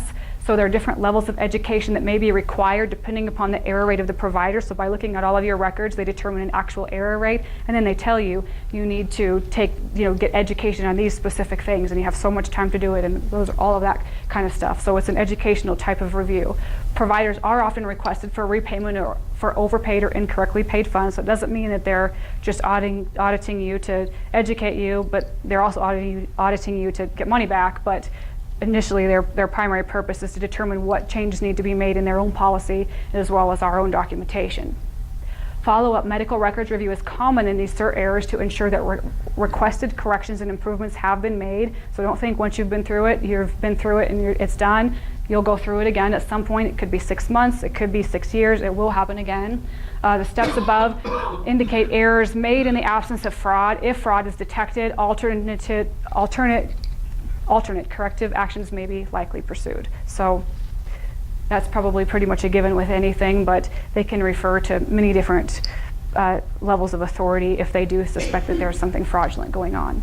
Brandy, before you move off the fraud thing, it seems to me that if you make an error, they're going to come after you for fraud. Is that their opening propositions? No, they actually don't. So when I took the compliance class here a year ago or so, and I've done lots of updated webinars and things, they don't suspect fraud initially. They suspect that we are not training and educating ourselves properly in order to meet the requirements that are set forth for us. When they start to suspect fraud is when they see things, and actually they even have a statement out that says that it's really difficult to determine the difference between just negligence and fraud because, for example, billing the same codes all the time on every patient, on every claim is definitely could be considered fraud. It could fall in that category, but at the same time, is it because this office is just so much in the habit of doing that and they've never taken the time to learn anything that it's not fraud? It's because they really truly need to be educated. So they go and they request more records, they review more data. If they find that the patient they may ask for patient sign-in sheets and things like that. I was even requested for sign-in sheets one time when in the office that I worked in at home, and they request that to make sure that every time you're billing for services, you have a record of the patient actually being there. So they'll go deeper and deeper and deeper to determine one way or another if it's fraud or if it's just that you really have a lot of things that you need to learn and improve. So they know that they have a difficult time determining which is which, but they don't initially assume fraud according to their records. Many different types of reviews are employed for cleanup of improper billing system, correction of provider and processing errors. Some examples include, so in addition to CERT, there's the RAC audit, that's the recovery audit, so they're known as the bounty hunters. So they already suspect that you're doing something wrong, and they don't know if you know about it or not, but they can tell, they've been watching your claims for a while, and they can see that there's things that aren't right. So their intention is to go and to get money back. What they have to do when they request information from you is determine how much they're going to get back, but they know they're going after it. So it's a different objective. Let's see, RAC is in place to detect and correct improper past payments, so they do post-payment reviews. $10.8 billion of Medicare overpayment, and this is 2007, estimate compiled of all provider types being reimbursed by Medicare, so this isn't just chiropractic, but this is all providers, but $10.8 billion is pretty significant. Data can be collected 3 years back from the date the claim was paid back to a maximum lookup date of October 1st, 2007. So they can go back quite a while, especially now since we're almost into 2014. RAC reviews are conducted both with and without records. So like I mentioned, you could just buy claims, and I look at claims all the time, and you can absolutely tell if something isn't right on a claim. You could look in some offices at 2 or 3 of them, and you know, I need to look at these people's records. Some of them, it takes 6 or 7, but you start to notice patterns and things that you shouldn't notice on claims, and that's where these things come from. There's RAC websites for more information on your region, if you can see that. Otherwise, I can email it to you, but that's the RAC program. But the neat thing about that website, I go to it periodically, but it tells you what's going on, what they're finding, what they're doing, if there's errors that are having to be corrected, that kind of thing. So it gives you a kind of a heads up that, oh, I need to review this. And by the way, as I'm sharing these things with you, I don't want you to panic because I have a solution in a minute. And it takes a little bit of time, but it's very well worth it. And you can actually protect yourself from a lot of these. There's no such thing as absolute prevention, but you can do a lot of protective type steps. The ZPIC audits is the Zone Program Integrity Contractors.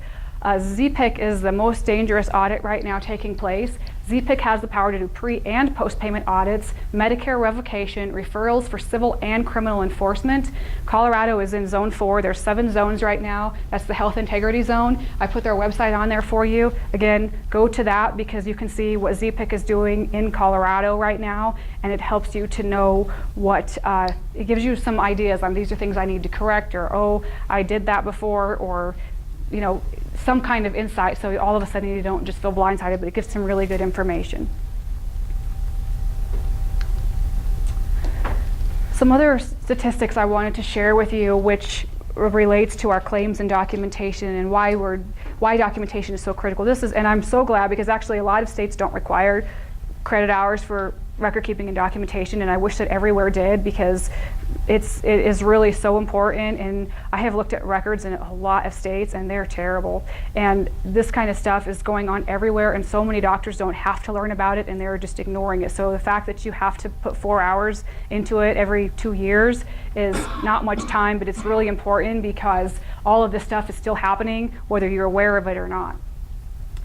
So the OIG statistics suggest that 94% of claims submitted by chiropractors are missing required elements of documentation. The OIG, again, is the Office of Inspector General, so they pretty much oversee everything. They collect data from everywhere, so 94% is really significant. This is the breakdown that they published. Evaluation, which is your new patient re-exams, exams, your objective findings, that kind of thing. Improper or missing is 34%. Diagnosis, improper or missing, is 33%. That goes back to, does your diagnosis really support the services that you're doing? Your treatment plan, insufficient, is 83%. The reason that is so high is because so many people aren't doing them. They're actually mandatory, so we have to be doing treatment plans. And if you're doing everything else in your documentation, you'd be putting a treatment plan in place, but treatment plans are really, really important. Medical necessity is not shown or it's miscoded is 67%, and contraindications are not checked 66%. Additional common medical review denials, and so these are some other things that offices are being denied for. Red flags that they're looking for, that kind of thing. Insufficient documentation to support the services billed. The chief complaint or the reason for visit is not clearly stated, so as we go back to those notes I was talking about before, they had a couple of chief complaints. One of them was the thoracic and one of them was the shoulder, but it wasn't really clear what was going on with the patient, what happened, anything like that. This would be one of the things that this office would be in trouble for. No mechanism of injury or date of injury identified when applicable.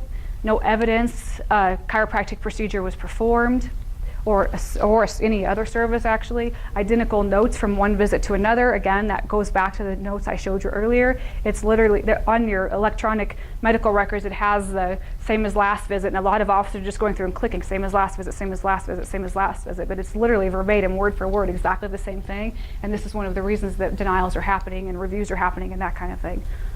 All or a majority of patient notes are identical. Definitions or meanings of abbreviations on notes are unable to be determined. So like I mentioned earlier in the day, make sure you have a key.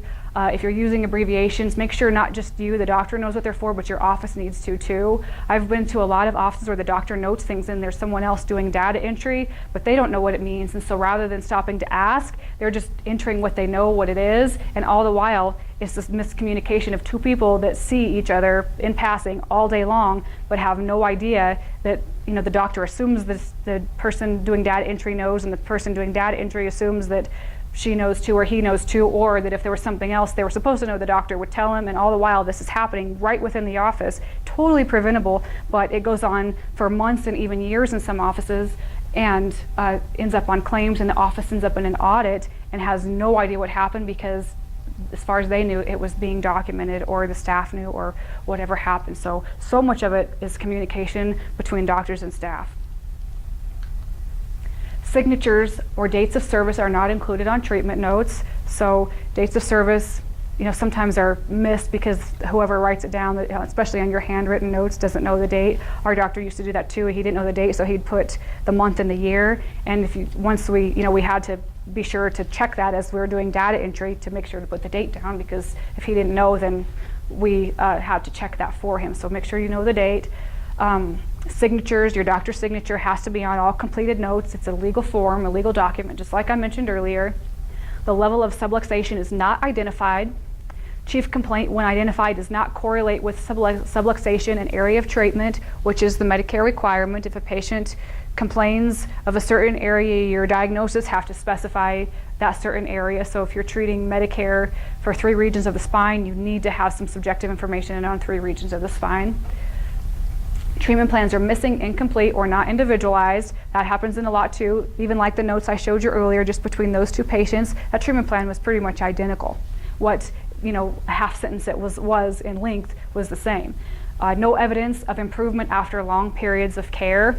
So that's another example, and this again goes to box 14. I tell you all the time, I tell everyone, because for some reason when offices are doing data entry, billing staff seems to be recycled in chiropractic offices like crazy, and it's really hard to train new people to do billing. A lot of offices I have learned have just get people that go in and say, well, I would like to learn billing, or I used to do billing back 100 years ago, and I think I could learn it again really quickly, or they did billing for another type of provider. Chiropractic is different. It can be learned, it's not difficult, but it's something that you can't assume, and someone has to be able to train them. So often a chiropractic office will hire a billing person, but only be able to train them to 1/10 of the degree that they need to be trained, and then they kind of just set them free and hope for the best. You can't do that. The billing department is so critical in the office. It is literally just like the doctor is. If the doctor doesn't show up for work, there's no patients to come in. If the biller is continually making mistakes, even unintentionally, they don't know it, this is the make or break to an office. It's really, really important.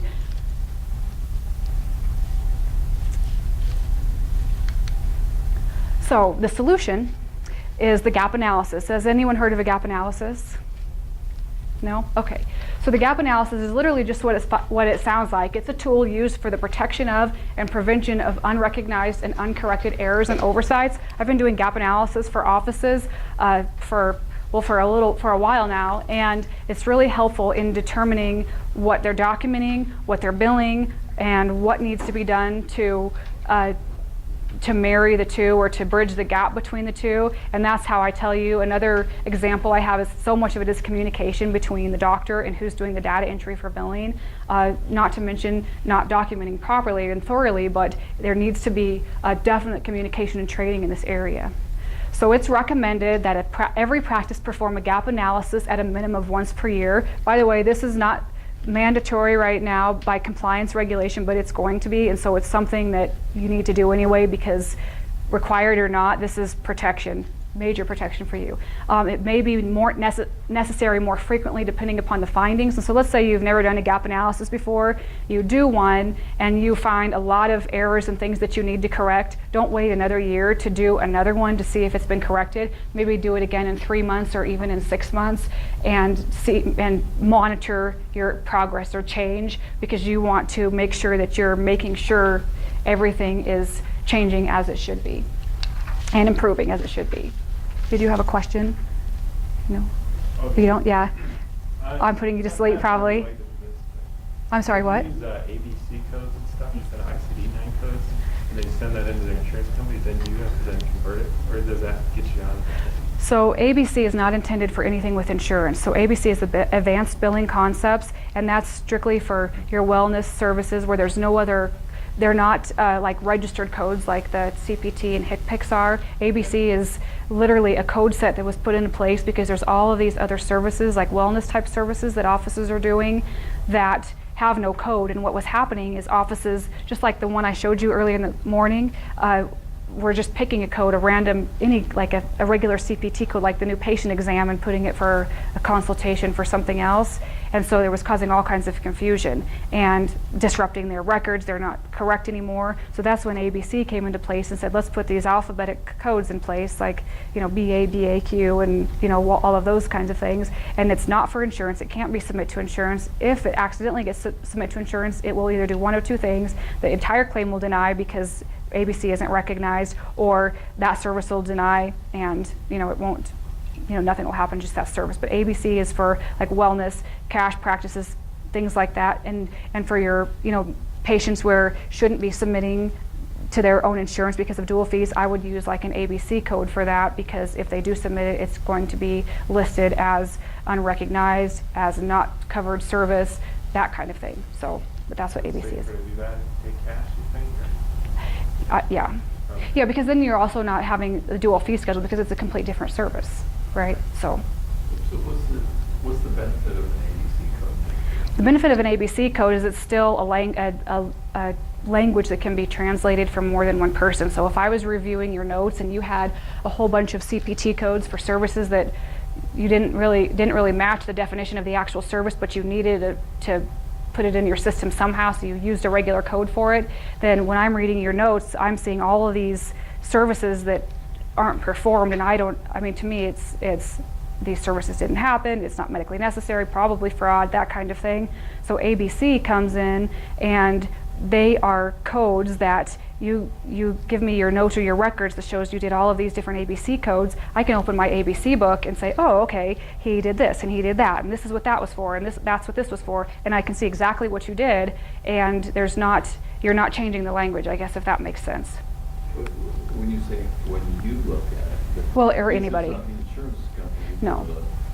No, an insurance company, you would never submit an ABC code to insurance. I've mistakenly done it before, and it got denied, and they asked me what it was, and so I just, it happens, but it wasn't supposed to have been submitted anyway. But anyway, you wouldn't submit it to insurance. It's for your patients, for wellness type services where there is not another code that identifies it. Because the rule with coding is you have to use the code that most closely identifies the service. So if there's a code that you're looking at, you did something with a patient, but you can't find a code in there that works, then a lot of offices have the habit of just picking something. And you can't just pick something because that's you're not meeting the criteria for that particular code. So ABC said, let's use these codes for those services where they're not defined anywhere else. There's not insurance coverage for them because they haven't been reviewed or at that level, but at least there's a way to translate them. So if you were sending records to, a patient was moving to another state and they were going to go see another chiropractor, and you had your ABC codes, that other chiropractor could say, okay, this is ABC, open up their ABC book and see this is what that doctor was doing. This is how he handled care with this particular patient. So with the board of chiropractic examiners, would that protect you if you were charging thousands of dollars for foot baths and other things? No. Well, no. I mean, if you so foot bath. In other words, the patient's complaining to the board, my wife's had all these treatments, she's no better, and he's charging thousands of dollars. And you have record of nutrition and foot baths and all these other things. Would the board be able to stand behind you and say, well, you weren't just getting chiropractic? Well, it depends. I mean, it depends. I mean, do you have the ABNs formed? Do you have the waiver showing your services were not your unproven services performed, or that kind of thing? Does your documentation show that this stuff is necessary and helpful? Has the patient authorized receipt of that care? And then if the patient, if you're charging the foot bath, they can look at the ABC codes and see what they are. Anybody can. And so they see that you're doing these things, they'll probably, ask you about it to explain why this is taking place, and you can show all this documentation. Well, the patient signed the waiver that they authorized it. These are my findings on the exam and re-exam and all of my other notes. This is why I determined this is necessary. Some patients, especially the older ones, maybe they had a guardian that was there with them, or a spouse or whoever that helped to make that decision. You'd have all of that information, and from that point, the board would say, these things were done legally, legitimately, and properly. But if you're charging, thousands of dollars for foot baths, then they're going to know that on average, a patient would probably pay, anywhere from $20 to $35 for a foot bath session. So if they're spending thousands of dollars on this over a period of time, then there's something to be reviewed at another level. So Here's one thing that we're teaching that some of you missed. We'll be back in May teaching here, but we'll let you know ahead of time. Just go to brimhall.com. We have all this there. What we're really recommending, and I am the father of wellness care and chiropractic according to Dr. Mancini, so I've been doing this for a long time. I used to always do it with AK and physical findings and that type of thing. But right now we're teaching blood studies.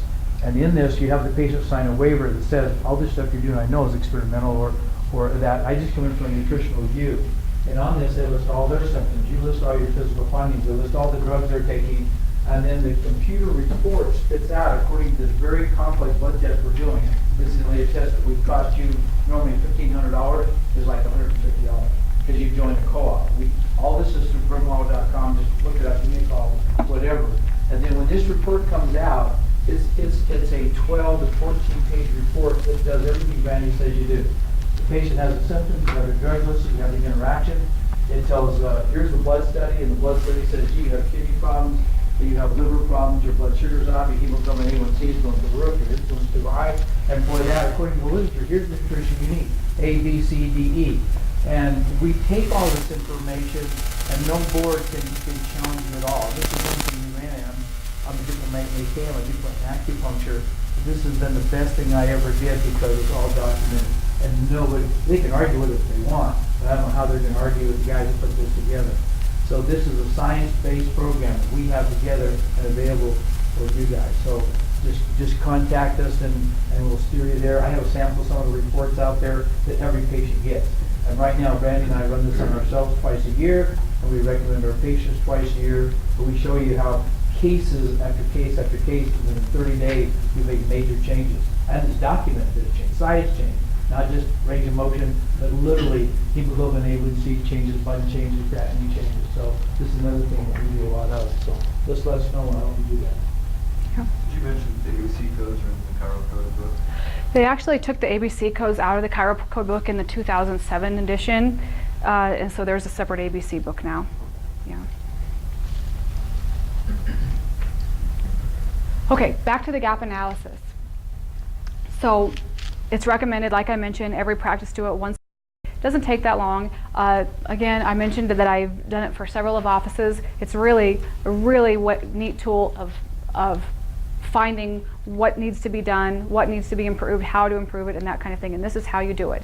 Step number 1 is identify applicable legal and ethical standards to be achieved and maintained. This includes your coding requirements for services billed in your practice. This is where you need your current code book. I speak to a lot of offices that I ask them, do you have your current year Chiro code book? Well, I have the 2009 one. Well, there's been some changes since 2009. You need to have a current one every single year. Review those codes.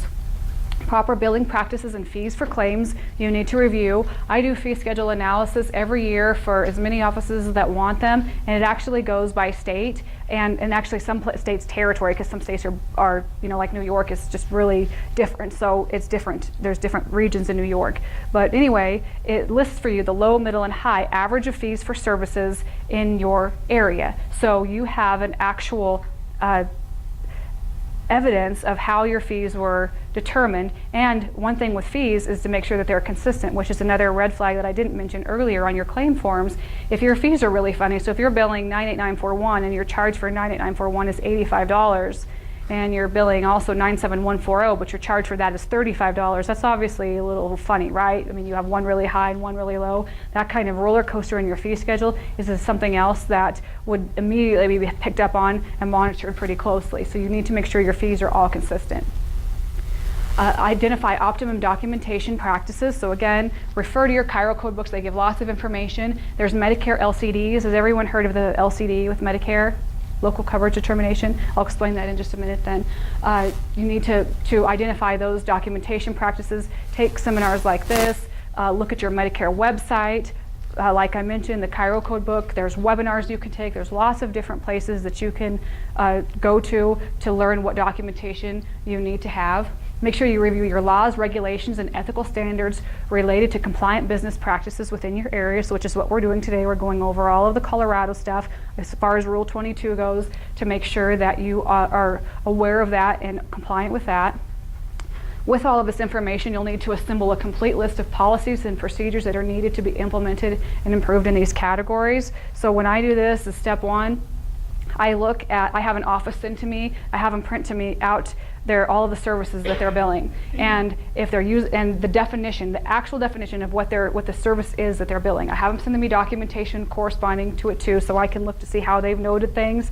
But then I look and I can say, well, this, you're using an instrument for 97140. Here's the AMA document that says that's not allowed, it has to be manual. And I go through and show them the errors in coding that they have. And I print out, per their region, every single year a new book comes out. I get the new book, mine's on order right now for 2014.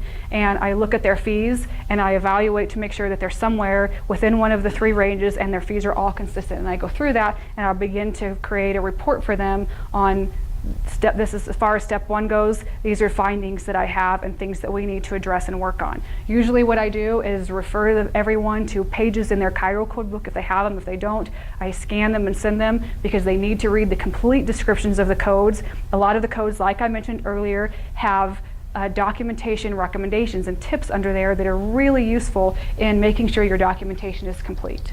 So that's step 1. Step number 2 is to conduct an audit of the entity's coding activities, billing practices, and business operations.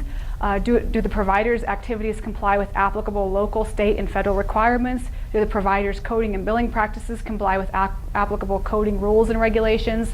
Are services and claims properly documented? Are business practices, joint ventures, contracts compliant with requirements? Are business relationships compliant with requirements such as Stark and the federal anti-kickback statute? So I go through, and basically this is just an extension of number 1. I review documentation completely, make sure that there's not things that they're doing or referrals. Like you can't, if you were referring to a lab, for example, you can't refer to a lab that you own or that your spouse owns. So that kind of stuff would be something that we would look at to make sure that you're not in violation of any of those guidelines. Make sure, see when you're billing, how frequently you're billing, who's doing your billing, how they're doing it, what their process is for appeals, for follow-up, how they know what codes to bill, that kind of stuff. We go through that. Step number 3, Where do the coding, billing, operations, and business practices fall short? So you come up with a conclusion basically here. You identify these deficiencies and risk areas to identify the gap.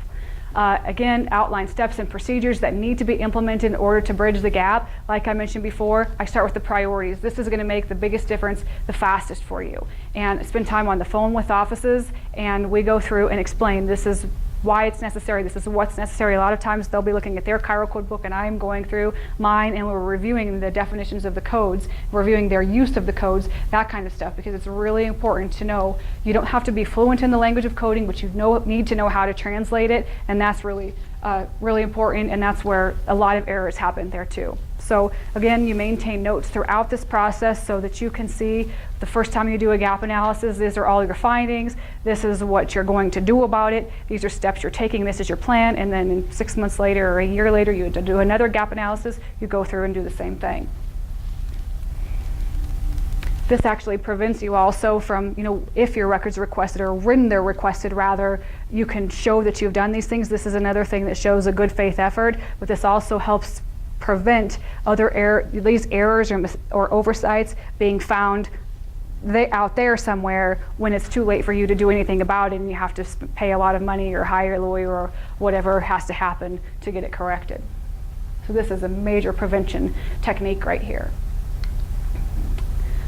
The future of billing, I wanted just to spend a couple of minutes on this. We don't have a whole lot of time left this morning. Has everyone become a little bit familiar with ICD-10 at all? Not really? A little bit? Okay. Do you know what ICD-10 is though? Okay. You know what ICD-10 is?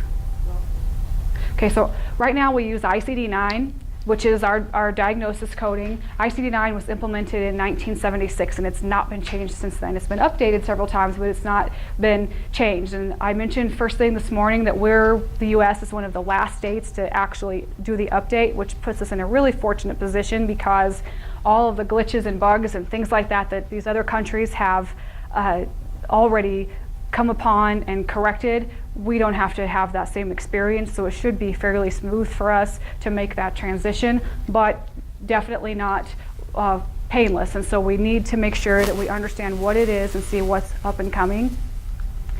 ICD-10 is scheduled to be in effect October 1st, 2014. I beg you to not wait to prepare for this because there is not going to be time at that time to prepare. It is a big deal.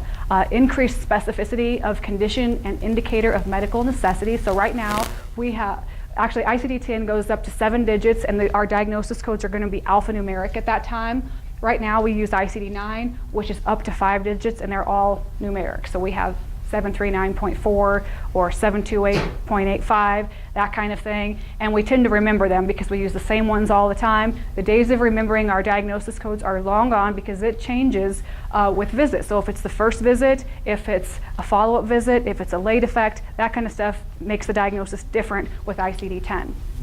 So right now, here's actually a really good example.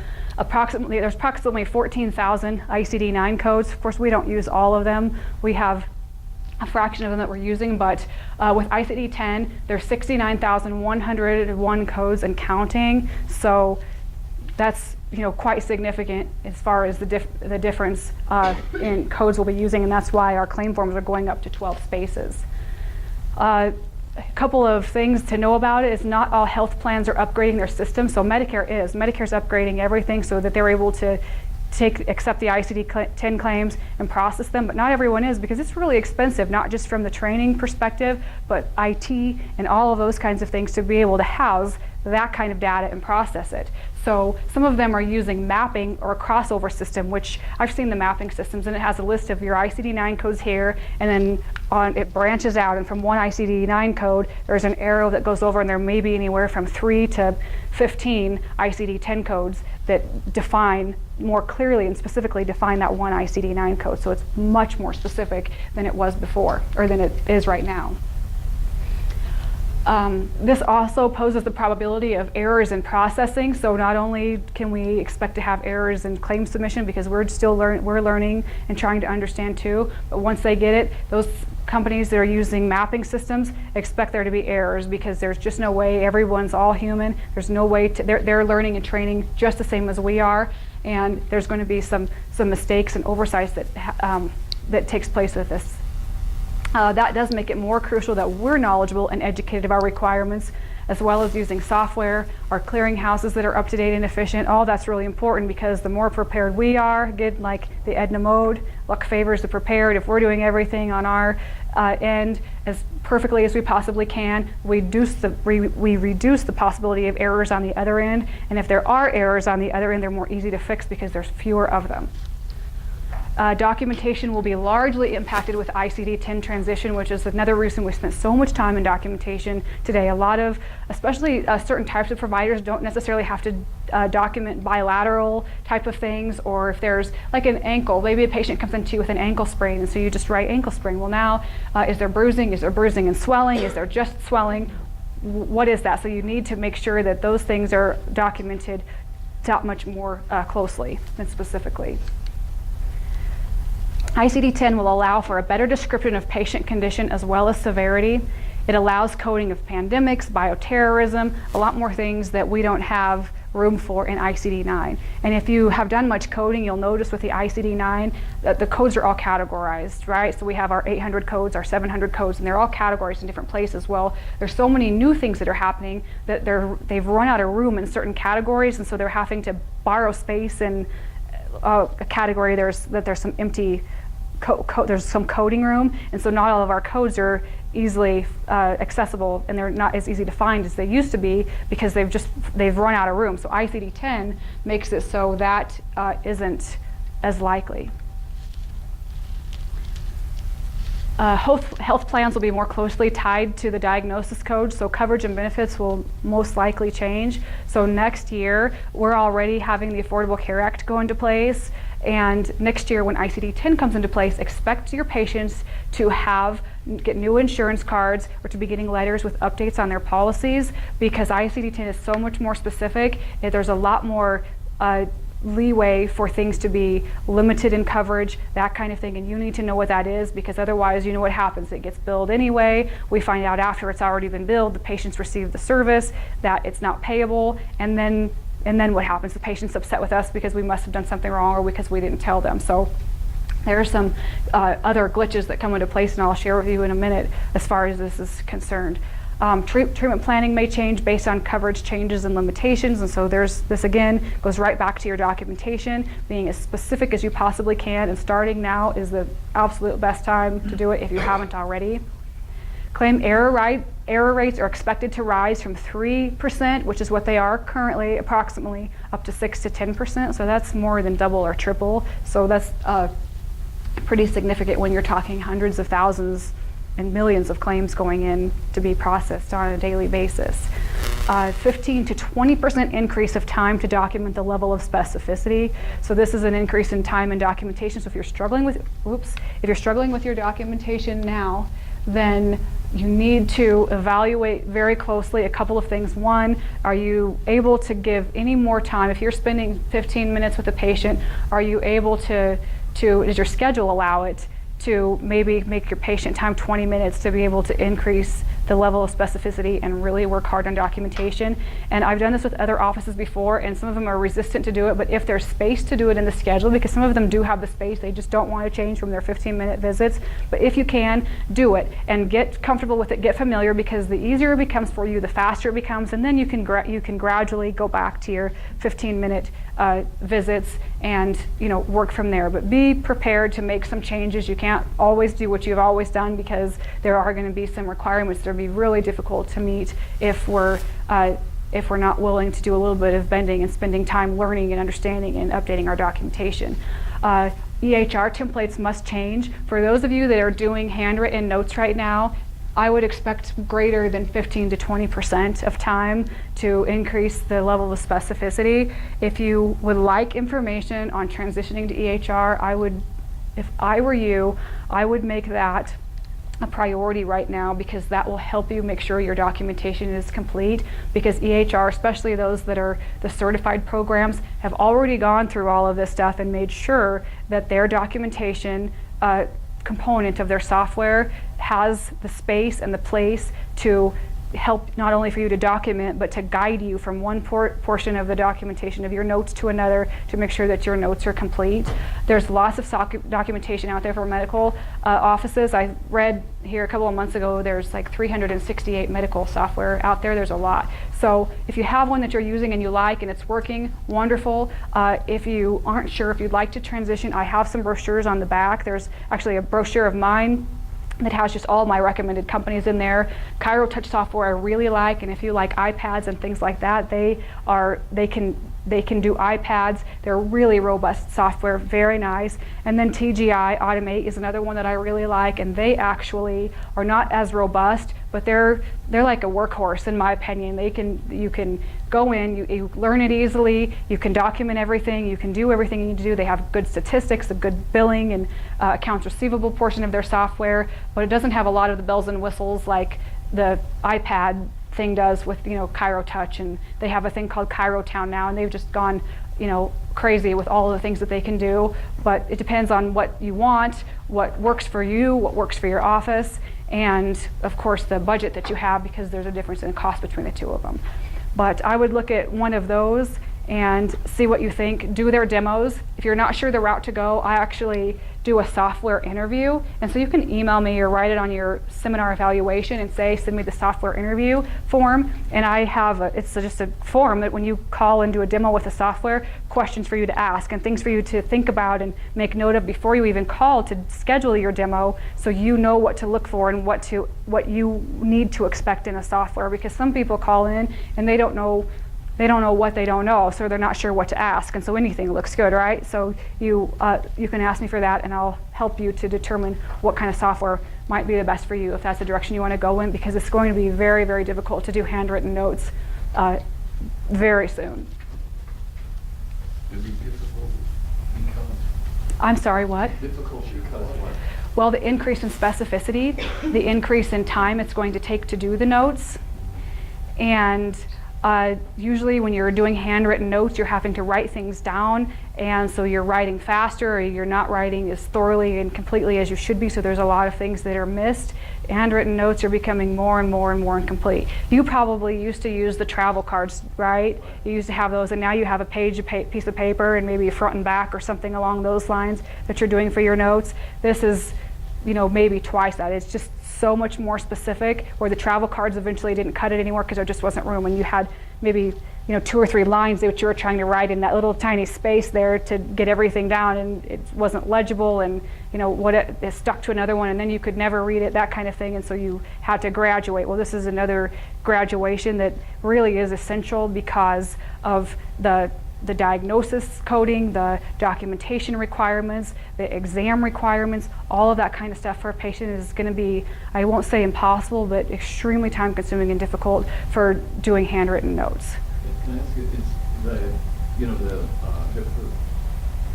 HIPAA insurance forms, if you handwrite those, is that somewhat of a red flag to the insurance company that you might not be doing all this specificity stuff? There's a handwritten form, maybe we can check it out. You mean if you just, the red and white, the claim forms, you're just filling it in? The insurance company's getting prejudiced to people who just handwrite their HIPAA forms. I think that they probably aren't getting prejudiced to it, but they probably assume that handwritten forms, that office is probably behind the times, and so therefore probably not compliant with other requirements such as documentation requirements. So from that perspective, it'd be a red flag. I've written out bunches of them, and it doesn't, but it takes a while to do that. So I would, if you just got a software, and your software would load the data once you entered it, and your time would be spent, rather than filling out the claim form, doing your documentation. So it's just more of a movement where your time is spent. But I would say from some perspective it would be a red flag, yes, because if I was getting a lot of handwritten claim forms right now, I would be thinking, wow, this office really needs to get up to date. What else are they doing that's not quite up to date? But otherwise I don't think they're specifically looking for handwritten forms and saying, well, this is bad. It's just, But again, they're hard. Some of them are hard to read too, because when I used to write them all the time, and I made extra sure that I was writing as clearly as I possibly could. And my ones looked like ones and twos looked like twos, because otherwise you end up with telling a different story and not even necessarily meaning to between your documentation and your claim form. So it's kind of a dangerous thing to do anyway. Let's see. So this is what to expect as far as post-implementation challenges. Of course, coding confusion, initial loss of productivity, so it's going to take extra time, cash flow disruption. What they recommend, and this, by the way, is, well, I got all of this from the AAPC actually, so the American Academy of Professional Coders says that they recommend that practices begin to build a reserve of about 3 months, 90 days worth, because either errors on your end, errors on the insurance end, or just hang-ups between your clearinghouse and the insurance. There's just so many variables on things that could happen that you're going to want to have a little bit of cash flow so that you don't completely get stuck in the mud there during that time period when you're transitioning over, because this, by the way, isn't optional. So you don't get to stay with ICD-9. Once ICD-10 goes into place, it's ICD-10 period. They'll take anything from September 30th, 2014 before, will still be at ICD-9, but starting October 1st, 2014 and forward is all going to be ICD-10, and it's mandatory.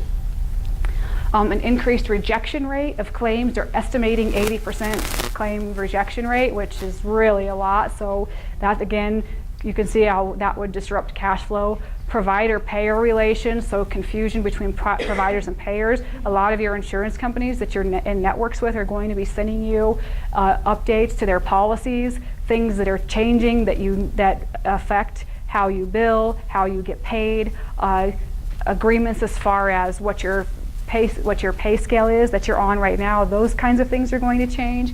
All of that kind of stuff.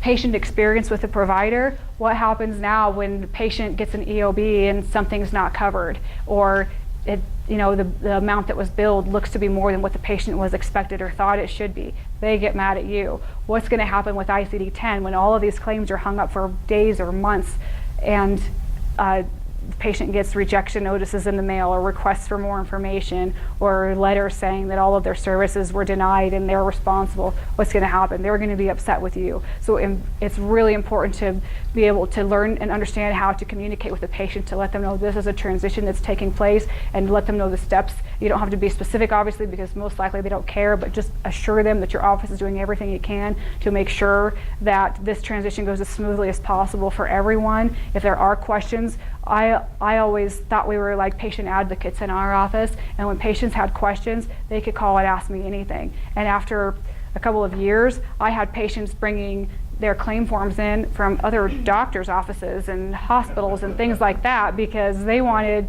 me to explain to them what somebody did wrong and why it wasn't the way that it should be. And that's another reason I got so good at coding, because I'm having to learn ambulance coding and all of that kind of stuff to figure out what on earth. And anyway, so this is important, because when the patients see that something isn't right, they don't automatically think, well, my insurance must have done this wrong, or something's weird with the insurance, or something must have changed. They think the doctor did it wrong. How many times have you had a patient come in and say, well, can't you just use a different code? That's happened to me dozens of times, probably hundreds of times, and you can't do that, but they don't understand that. So making sure that you communicate properly with your patients is really important. And then again, they list here many other unknown challenges, because this is unfamiliar to the whole country. So this is a big deal. How do you begin preparing? So here are a few steps for preparation. Software and affiliates. Software, in my opinion, is one of the key elements to an efficient practice. So you have your facility, so you know how your patient flow is going to go. And that's how your practice is built, really, about how your patient flow is going to go and which room which is going to be in, to make everything as efficient as possible. The next thing is your software. Everything else that you do in your office literally depends upon what your software is capable of and not capable of. It has a big impact on the efficiency of a practice, and so software is really important. So look into software. If you don't have any, then get some. If you if you have some but you're not totally familiar with it, start scheduling a couple of demos or training sessions so you can really go through it. Don't just be the doctor that tells your staff, hey, figure this out and show me later. Let it be a team thing. Everyone needs to know. Things like that should be noted and updated in policy manuals or or office manuals, so when you have a question or something comes up, you have a reference to go back on and look at it. This is a big deal. Budgeting is another thing to begin preparing. One of the expenses you'll have is seminars and training. You can't rely on your software to know the material. I just got a call 2 or 3 days ago from an office that said, well, when ICD-10 happens, I'm really starting to get concerned because I looked at the book and there's an awful lot of codes in there, but I need to know which software I can get, so when I put the service in, the code just goes in. Well, that doesn't work like that at all. A lot of doctors, and not chiropractors necessarily, but a lot of any kind of doctors I've noticed have a tendency to think that software does away with your billing personnel or your coders because it's got that intelligence that you don't need those kind of people anymore, but really you have a greater need for it because the software has no way of reviewing documentation. The software has no way of selecting diagnosis, of making sure if things are complete and accurate. So your need for people that understand coding and billing is really, really high.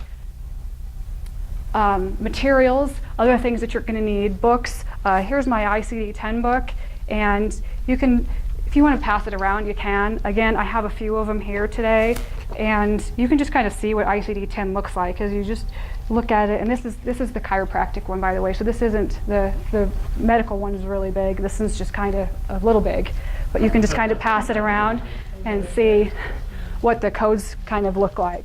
I think some of these guys that are in Axel right now. So this is something you'll need. Upgrade or update your hardware and software. So make sure your computers, because ICD-9, your software has to be able to house, and your computer has to have the memory to house ICD-9 and ICD-10, which is a lot of information. So you have to make sure your computers do that. So that's a potential expense for a lot of offices, is getting new computers. Software. I speak with offices all the time that their software updates available for them. They just haven't got them because their software is working fine like it is. You're going to need to make some calls, see what the updates contain. If you don't get your update now, you're going to have to get it eventually, because you're going to have to be able to process the ICD-10, and you're going to want to have it in not when it starts, but in enough time that you learn how to process it and how to use the software before the day that it initiates. And so that's another expense. Again, another budgeting factor is delay or reduction in cash flow following the initial implementation. So these are all things we need to consider. Education and training, clinical, administrative, billing, and quality measures, which is patient relationships, doctor and staff, that kind of thing. All of those things need to be discussed. And I think what the CCA does, I'm sure I know they will be doing, I don't know if they've done much yet with ICD-10 training, but I'll do some ICD-10 seminars and bring your staff, because there's so much to learn and understand, and we'll go through the documentation, we'll go through everything. I can even bring software in here and help you with that. I mean, whatever it takes, it's so important. We need to go through and really understand it and make sure that we're doing everything we can on our behalf to make things transition as smoothly as possible. When do you plan on teaching that? When? When? I don't know. You do that class? Early next year, maybe. It's always hard in January because everyone's, just getting their new Medicare fee schedule and all of that kind of stuff. But maybe February, March. So, but if you're interested, just, I'll have your email and we can do that. And I'd like to do something on compliance too, because when you get back and you fill these out, you're going to want to throw your books at me or something, because there's a lot of stuff on there, but it's not to be afraid of, because it's manageable. You just have to know how to manage it. I've done it before. You have to piecemeal it and go through, just like with everything. So don't get overwhelmed. It's just a stepping stone, but we'll do stuff on that. But bring your staff, bring anybody that can help you, and we'll figure it out.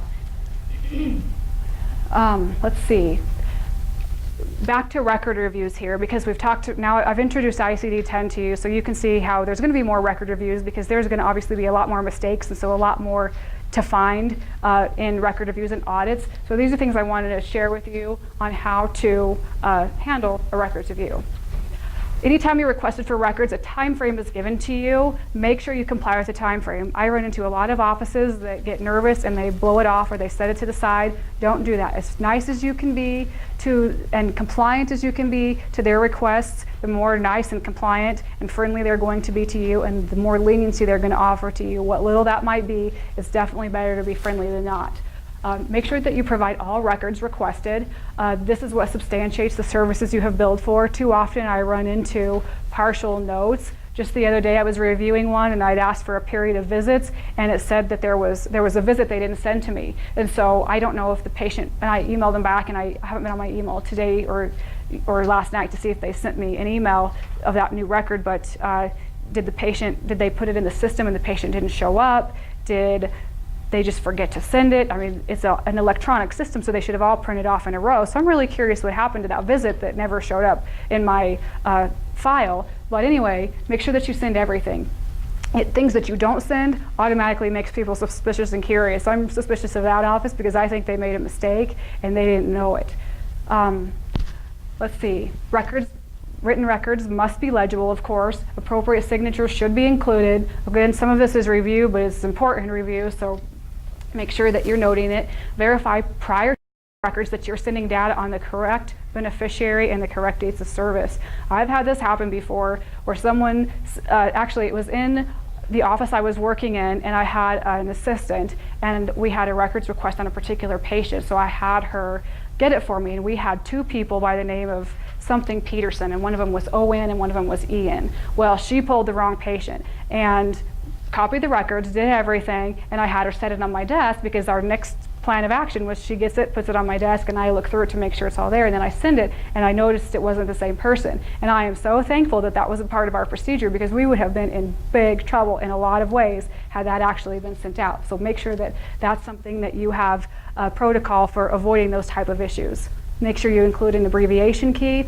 Any two-sided documents, make sure both sides are included. If you wonder if anyone can be reviewed or audited, yes, it doesn't matter. Network participation status doesn't increase or decrease your risk at all. The fact that you're submitting claims and getting paid, or that someone is getting paid, even if your patients are the ones being reimbursed, they don't care who they're paying, they care that they're paying. And so anyone can be requested for records or reviewed.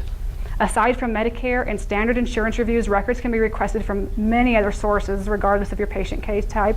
This means attorneys, other providers, like chiropractors, specialists, insurance companies. Like I mentioned earlier, that cash patient in that other office, that they were requested records because the patient was in an accident and the auto insurance wanted to review the records to make sure there wasn't something pre-existing. This kind of stuff can happen, so you need to make sure that you understand your records need to be thorough and clear regardless of anything.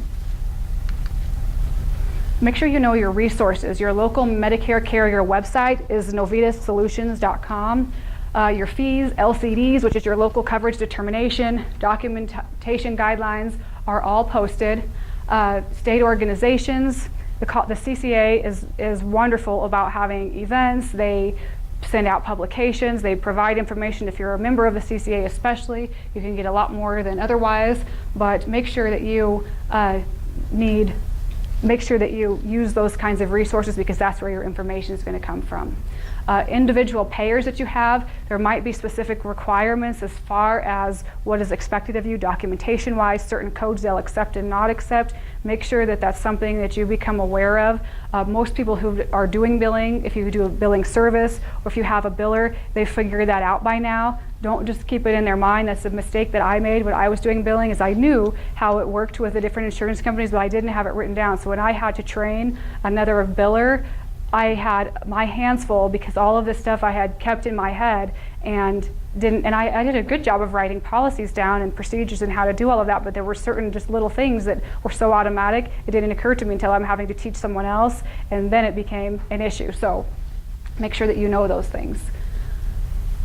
And again, know your appeal rights. You get a request for records, you get denied on something, make sure you know what you can do about it, how to appeal, how to call, and make sure you get it done fast. Don't set it to the side and wait 6 months or hope the insurance decides to do something else about it. Make it a protocol to our appeals were done, so I did billing, and the week after, every week I did appeals. I had a certain day that was aside for appeals. It wasn't the whole day, it was a matter of a short amount of time, but when EOBs came back, I reviewed the ones that needed to be appealed. I had a yellow highlighter and I wrote a note on what I needed to do, so as I looked at it I could quickly make calls, and I made piles. My Blue Cross pile, United Healthcare pile, all my piles were in order, and so I just went through and called the insurance companies right down the pile and did my appeals once a week, and it was done and over with, and we had money. I mean, our cash flow was really steady and good, and we didn't have problems with appeals or claims being stagnant and that kind of thing. Review your CPT and other coding guidelines, like I mentioned. Code definitions should be reviewed annually. Proper code use should be reviewed. I mentioned that earlier also. Don't make the mistake of neglecting to read those complete definitions. Understand your modifiers. Those are really important because they're an additional descriptor as to what you're doing. So your 52 modifier means you provided a reduced service. So what was the reduced service? What was the reduction? Your documentation needs to indicate what that is. 59 modifiers is for, additional services that are separate from your primary procedure. Those kinds of things, they're in the Chiro code book. Let's go through it if we need to together. Otherwise, look at the book and get a good idea. Is really, once you start doing it, it's not hard at all. It becomes very second nature. As updates are made, I didn't know won't suffice. It used to be you could say, whoops, I didn't know that. Let's do it right from this point forward. You can't do that. Make sure you review this with your practices. It's not just a doctor responsibility. This is everyone in your practice has a responsibility in order to make this happen. One person simply cannot do it alone. If you want to see the Medicare LCD, where did my binder go? The Medicare LCD is a local coverage determination, and I want to pass that around to anyone that would like to look at it. But this one's specific for Colorado. It goes by region or by state, and it tells you documentation guidelines per Colorado. They have a list of diagnoses that you're allowed to use, the rules for the diagnosis, what order you can put them in, how many visits approximately each diagnosis will allow for you, that kind of thing. It's an entire little booklet you get. I was going to print them out for you, but I did it because it's several pages long, and I thought that the easy thing to do would be to email it to anyone who didn't want it. So if you want it and you don't have it, put it on your seminar evaluation, and I will email those out on Monday. Please fill out your seminar evaluations also, and I think I have just a couple minutes left, 2 minutes. So I'm going to fly through this real quickly if that's okay with everybody. These are additional audit proofing tips. Make sure you annually evaluate your fees. Medicare posts their own fees. Know what your Medicare fees are. You can, if you don't know what they are, write it down and I'll send them to you. They update every year. Make sure you review your entire fee schedule analysis. I explained to you how I put the fee schedule analysis together. Make sure your fees are congruent and consistent with your peers, which is what the fee schedule analysis does. The one for Colorado is strictly for Colorado. Kansas is for Kansas. It goes for every state or even territories in specific states. Make sure you know your definitions and use of codes. Don't ever assume. If ever you're in doubt, confirm. Ask someone or go to your book. Your diagnosis should always be supporting your services. A lack of diagnosis support can result in medical necessity denial and even a medical records request. Make sure you're using modifiers and properly using modifiers. If there's never a modifier on your claim, you're probably at some point going to draw attention to yourself because modifiers are pretty essential for claims. Make sure all of your patient information is complete. We have the patients that come in and their name is Ronald and we call him Ron. Make sure that that's all. And this is kind of old news. It was something we discussed a long time ago, but still I see claims like that, so it's important that we have that information. Repeated billing of the same service from visit to visit or patient to patient, a cookie cutter like we mentioned several of times today. This will prompt a reviewer audit. Multiple frequent visits for long periods of time can prompt a reviewer audit. Sporadic, inconsistent, or very infrequent visit dates can prompt a reviewer audit. And a couple of other things just to share with you. If you're not doing insurance verifications, do them because this is prevention and protection for you and for your patient. There's no surprises, and if there are, they're manageable ones if there was some misinformation given, but otherwise you're just guessing and assuming, and the patients so often think that because they have an insurance card, they've got coverage. They don't understand it doesn't work that way. Insurance verifications are essential. Make sure your patient files are organized, of course, and patient understanding and acknowledgement of services being recommended. So again, this goes back to your treatment plan. It also goes back to your financial consultations. If you're not doing those, make sure they understand what they're getting, what they're paying for, and how it works, because otherwise, again, so much of this goes back to communication. So make sure that we've covered those things. And that's as far as we're going to get today. Does anyone have any questions? Brandy, before you finish up, because I hear the calls you get all the time and the problems that patients have had, the doctors have had, when they go from manual writing down to software, go again, the two companies you like the best are ChiroTouch and TGI, because we have offices here, probably would like either one. Tell us that, because that really helped me to understand that better. The difference between the two? Yeah, between the two, and why you like those two versus the hundreds that are out there. I have actually gone through and done demos of a lot of software. In fact, I have another demo scheduled on Monday with another one, because software, like I mentioned earlier, is essential to the success of a practice, and it makes things efficient or inefficient. And there's so many software, or actually a lot of them say, well, we're paperless. Well, there's no such thing as paperless. So, you know, that's the sales pitch really, but there's no such thing. But anyway, the reason